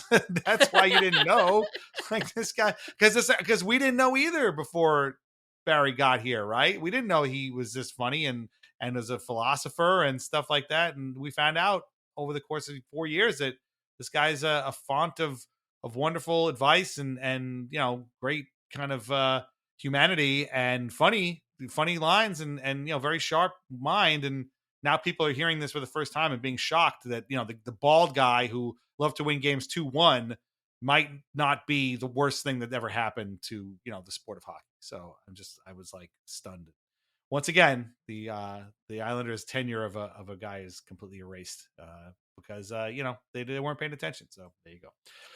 Okay, I think that was the last thing I wanted to talk about. We are going to sign off here for a little while. We are going to be back with mailbags and country club atmospheres over at the Patreon. We might have some other fun stuff. I feel like maybe we can do a watch along of that Jacob Trouba documentary on Twitter. That might be a lot of fun. We'll have to watch it and see. All you have to do is go to Emily Kaplan's. All right. Her Twitter. She was the this is it. The way that this is being covered, it's like. And maybe it's because the debate, there's some recency bias that the debate just happened, but I feel like the discourse is kind of like spilling over into the same language kind of tone. I guess the same tone of the way the debate was just covered. Like it's crazy out there. And so the fact that she had to resurface this documentary from a tweet October 11th, 2022. So before last season. And the documentary is, I guess I'm going to call it a fluff piece. It definitely, I haven't watched it, but I'm sure it's a huge, Rangers fluff piece because it sounds like it's kind of praising Jacob Trouba for not being the prototypical like athlete where the whole family uproots for you. Like him and his wife are in this 50-50. And that's kind of the whole premise here is that he's doing that and taking a different approach. And the comments are all, this is a lovely story. And then that's all. And then like a year later with obviously people started tweeting about it or commenting on it again. It's like, oh my God, this sucks. Like get rid of him. I'll drive him to the air. It's so good. It's called The Journey That Led Rangers Captain Jacob Trouba and His Wife to NYC. And I guess it's like a short, maybe like a outside the lines type of thing. So maybe we can do that. That'd be a lot of fun to kind of do. We can do all the Rangers documentaries this season. Oh, wow. That's a really good idea because they're probably free anyway. That would actually be funny. Because I was going to say, I did a couple of days ago rectify a great wrong in my life by watching Youngblood the first time, which I had to buy on DVD. And I got to tell you, it was fine. I thought the movie was fine. Didn't change my life, but I thought it was fine. My wife less impressed than I was. She's like, this is one of the dumbest movies I've ever seen. So she's probably not wrong, but I kind of found it somewhat entertaining. But yeah, so we'll have to see. But you never know. That's what I'm saying is you never know what's going to happen at the Patreon. So sign up, Islanders, patreon.com/Islanders Anxiety. We all thank you so much for listening all year. It's been a wild ride. This episode being as long as it is kind of I guess a microcosm of how the season went. It was lots of ups and downs and getting mad and having a good laugh and stuff. So we really appreciate you guys all hanging with us and supporting us. And we hear from you all the time. And it's great to, connect with people on this level. And people say to us, you guys say what I'm thinking or what I was feeling. And that's so satisfying to us. And we really appreciate it. And, especially if you're a patron, thank you again extra so much for your hard-earned dough. We really appreciate that as well. But if you're not, we appreciate it. And thank you all for coming out to the live event too this year. I don't know if we'll do another one, but we had a great time. And hopefully if we do, we get a little bit of a bigger crowd and we get a better sounding podcast. Although I thought it came out okay. So if you haven't had a chance, go back and listen to that Weird Islanders podcast. And thank you to our Weird Islanders guests for coming on and emailing me back, which is often the hardest part of getting Weird Islanders together. We'll be back next year. The schedule's out. The Islanders start, I believe, October 13th, I want to say. Maybe the 10th. I don't know. We'll figure it out. But we'll be back. I know is that they opened the season at home against Utah. Yeah. And I thought their first must-win game was going to be October 17th against St. Louis because they go Utah, then they're on the road in Dallas, and then Colorado. So it's like, okay, maybe they can win one of those games. But then they got to win that game in St. Louis. But then someone pointed out to me on Twitter today that the Utah game, the first game of the season, is actually a must-win because they go out on a 3-game road trip. You could start the season 0-4. Feels like the Islanders are already 0-4. So we're already in a lot of trouble here. We got to start thinking about what we're gonna do to get out of this rut. Is Patrick Waugh the answer? Right. I mean, also you lose that first game to Utah. Man, I don't even want to hear. I don't want. I would have to go offline for 10 days. Thank God they have a home. They play us. They play a game at home before they play us. Oh, thank God. Thank God. Okay. Yeah, that was the first thing I thought. I was like, if this is their fucking first game, and I have to hear about Ryan Smith being at UBS Arena to watch them beat the Islanders. That son of a bitch is like, we haven't played a game yet. You can't boo us. Dude, do you have any idea where you are? We'll boo you for anything. I know. I was really hoping there was going to be like a Coyotes chant or something. I hate that guy. I hate him so much already. Me too. He looks like that. He looks like one of the actors from the Scrubs spinoff season. I love Scrubs, but I absolutely hated obviously the breathless season. Yeah. And he looks like one of the actors who was the main characters in like the med school. And I hated that guy for being on the show, and I realized that's part of the reason I hate this Ryan Smith. It's not the full reason I hate this guy, but it's definitely, his name is Michael Mosley, the actor. Yeah. Well, I mean, I hate Ryan Smith because he looks like John Cooper. How are they not the same person? I don't know. And eventually Cooper will probably end up coaching in Utah, and it'll be really weird. But yeah, so but I hate him. I hate him too. I had like an affinity for the Coyotes. There was that whole, like you said with the Panthers about just teams that are always under threat of relocation, etc. And so it's the same team, but I fucking hate Utah already. Well, it's a different vibe. It's a totally different vibe. Completely different. Okay. Did you clear out your notebook? Is there anything left that we need to get to? We didn't get to talk about Kenny Janssen and Ryan Smith being elected into the double IHF Hall of Fame. We'll wait till the induction ceremony. I'm sure Kenny will give a lovely speech, but we will shout that out. But congratulations to those guys. It'll be a big year for mid-2000s Islanders to get into the double IHF Hall of Fame. Well deserved for both guys, I will say. But anything else in your notebook that you want to get out before we close up shop for the season? No, I think we cleared the notebook pretty well. I'm imagining we'll reconvene at some point because I don't think that the Islanders are done because of their cap situation. Right. I know that it's for the best that the Islanders move on from Cal Clutterbuck and Matt Martin. Maybe not Clutterbuck as much, but you get the point. Like Clutterbuck, Martin, Wallstrom, etc. But seeing those guys in Italy with Josh Bailey, I was like, man, maybe Josh is just needed a year off. Maybe he'll be reinvigorated. And I also will say that so that was Friday night when those videos of them all in that what was essentially an orgy with the Chainsmokers was posted. Like I woke up in the middle of the night that night, like just around 3 or 4 in the morning, and I swear to God, my first thought was, "Oh my God, those guys must be so fucking hungover right now." That's the first thing I thought when I Right. opened my eyes. I was like, Matt Barzal must be so hungover right now. They were trashed and just shirtless, and it's yeah. I look, the season, as you said, this is it for us for the season officially. It was a crazy season. We talked about Jet Greaves. There was so many moments, Jet Greaves-esque moments that we had to endure as a fan base together. We had to watch the Islanders go to Montreal and Patrick Waugh get a rousing ovation. Mm. He was the Islanders coach for about 8 minutes, and the next day the hockey media was talking about how they wish that he was coaching the team they were playing Seriously. against. Right. Like, it was just it was an insane season where just every twist was no, even us who I feel are adept, and our fan base is very adept at seeing these things coming, couldn't have made up all the stuff that happened to us this season. But they didn't win the Stanley Cup, but neither did the bad guys. And the season's ending with like Anthony Beauvillier and Oliver Wahlstrom necking on a stage in Italy for Ryan Pulock's wedding. Right. So yeah, and, I mean, the Rangers absolutely melting down. the Rangers melting trying to trade down. their captain. Yeah.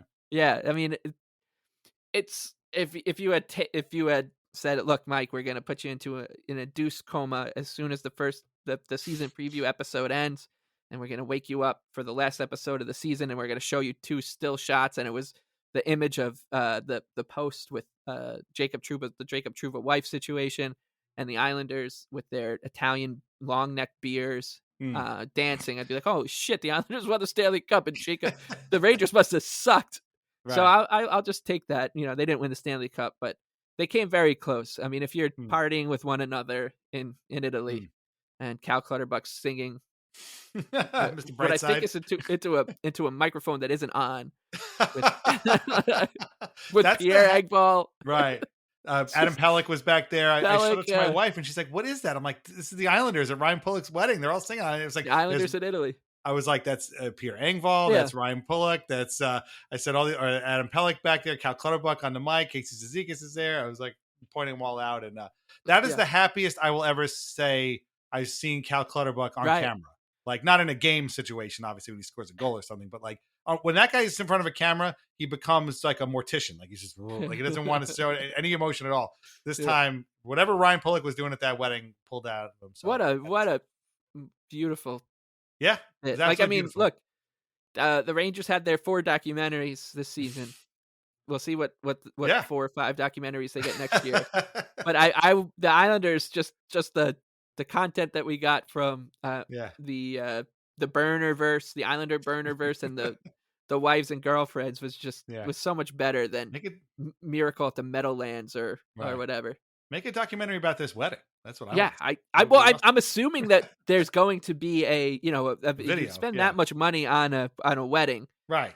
That you're going to have a videographer there who's going to put together like an hour and a half film for you. And I'm going to have to put that shit on Islanders.com. That's probably going to be the watch along. We're going to have to. You take all the wedding footage, right? You send it to Isles Territory. Let him make the video of this stuff. That'll be the greatest movie of all time. I swear to God, I would pay money to rent out a theater to watch that. That would be the greatest thing ever. It's not even Hallmark, but it'd be like one of those other channels. But it'd be like the movie would be the uncles in Italy. Like, it's an uncle's trip to Italy. It's I couldn't believe my eyes. I've watched that video of Wahlstrom and Beauvillier a million times, I think, like, at this point. And the look on Beauvillier, like how just unfazed he is by the fact that he's just sitting there, grinding on Oliver Wahlstrom they're both shirtless with the beer in his hand. Like, there's just no one home because it's late at night in Italy. Right. There's techno blasting. Someone's got a camera in his face, and he's just completely like, these guys truly do love one another, and they kick the shit out of the Penguins and the Bruins together. So I guess that bond really, brings you together. I just, again, like you said before, I feel bad that Anders Lee wasn't there. I know. But he's kind of like the team dad, I think, so he might not have had as good a time, but maybe he would have. But I also don't want to have to be an Islander and have to answer some questions from Lou Lamoriello when you touch back down at JFK. Oliver, we extended you the qualifying offer, and the day that we announced it, you were making out with Pittsburgh Penguin forward Anthony Beauvillier. Ryan, this is Lou Lamoriello. Give me a call. I need to talk about your wedding. Hang up. My God, Ryan Pulock's got to live under an assumed name in the South America after he hears that. But anyway, congratulations to the Pulocks. Congratulations to the Islanders for having the time of their lives in Italy. Must be nice when all your friends are millionaires. So there you go, at least close to millionaires, and you can have weddings like that. But thank you again for spending your season with us. We'll be back next season. And we hope you guys had a lot of fun. We hope we made it as much fun as we possibly could have for an insane season like the Islanders had. Mike, where can everybody find you on Twitter? The Big Lebowski with 2 E's. Follow Mike at the Big Lebowski. Of course, read and listen to his work at Action Network and the New York Post, wherever it pops up this summer. Sign up at patreon.com/IslandersAnxiety for ad-free episodes and bonus content. Follow us on Twitter at Isles Anxiety Pod. Subscribe to us on Apple Podcasts, Spotify, Amazon Music, Audible.com, iHeartRadio, YouTube Music, and wherever podcasts are sold. You can find us there. Our theme song, as of course, is by Morning Haze, by Family Dinner. Listen to their music at Bandcamp and Spotify. Read Lighthouse Hockey every single day, all summer long, for your most up-to-date Islanders news and discussion. We are part of the Fans First Sports Network. Learn more at fansfirstsports.com. Shop vintageIceHockey.com. Try wines from the Pinot Project. We might have some more cool stuff coming up for you next summer. I'm going to work on some stuff to maybe have some bonus codes and discounts and stuff for patrons, but also for people to buy. So keep your eyes open. And anything else, Mike, before we sign off? No, nothing else. Thank you again for listening all season. It's always fun to do these shows. This show I was looking forward to doing quite a bit because of the happenings across the river and beyond, but every show is fun in its own way, and it's the best part is, of course, just hearing from people and talking about as Dan said, just like the way that this team makes us feel, and if we're able to help you sort through those, whether it's a nightmare or good times or bad times, whatever it is, it's a pleasure. It's a pleasure to do it, and it's a pleasure sitting on this side of the computer from you, and I always appreciate and want to make sure that everyone knows that you do most of the hard work on the show, and deserve all the credit in the world for doing that, because I know it's not easy, especially when we're getting into 2-hour episodes where half the episode is about Jacob Trouba, who got the first dedication in Islanders anxiety history, despite playing for the New York Rangers, the team that we hate the most. So I think he's earned the most, but I appreciate it. Thank you very much for those very kind words. Obviously, the show is not the show without the both of us. So I'll be up a while editing this one, but it'll be fun. And it's always a good time. This is our therapy, I think. So we have a lot of fun here. And I think we'll all be in the same boat this summer, hoping these additions work out well, hoping the Rangers continue to melt down, and hoping the Islanders learn how to kill a penalty between now and October. I will say, I wish we had credits. So at the end of the season, we could roll the credits and we could say, the special thanks to, and because for us, the special thanks would be to people who have no idea that they're getting any credit. So special thanks to James Myrtle and Luke Fox Jukebox. Special thanks to Josh Larry Yohe Brooks and Rob Rossi of the Pittsburgh end of the Athletic. It's for sure. Chris Johnston, the Elliot entire Friedman, universe. And Jeff Merrick, thank you. Of course. Yeah. Yes, of course. Thank you so much for all the hard work and carrying water for Kyle Dubas and Chris Drury and beyond. We really appreciate all the hard work, and you'll be hearing a lot more from these people through us. Definitely. And maybe this will find its way to some cottages out on the Canadian lakes somewhere. We'll see. But thank you all for listening. And again, if something happens, we'll be back. So this might not be our season finale, but assuming it is, thank you very much for listening. We'll talk to you next season, sometime before the season starts, and see where the Islanders are at then. All right. Take care. Have a great summer and a great 4th of July. And we'll talk to you then. Take care. Bye-bye.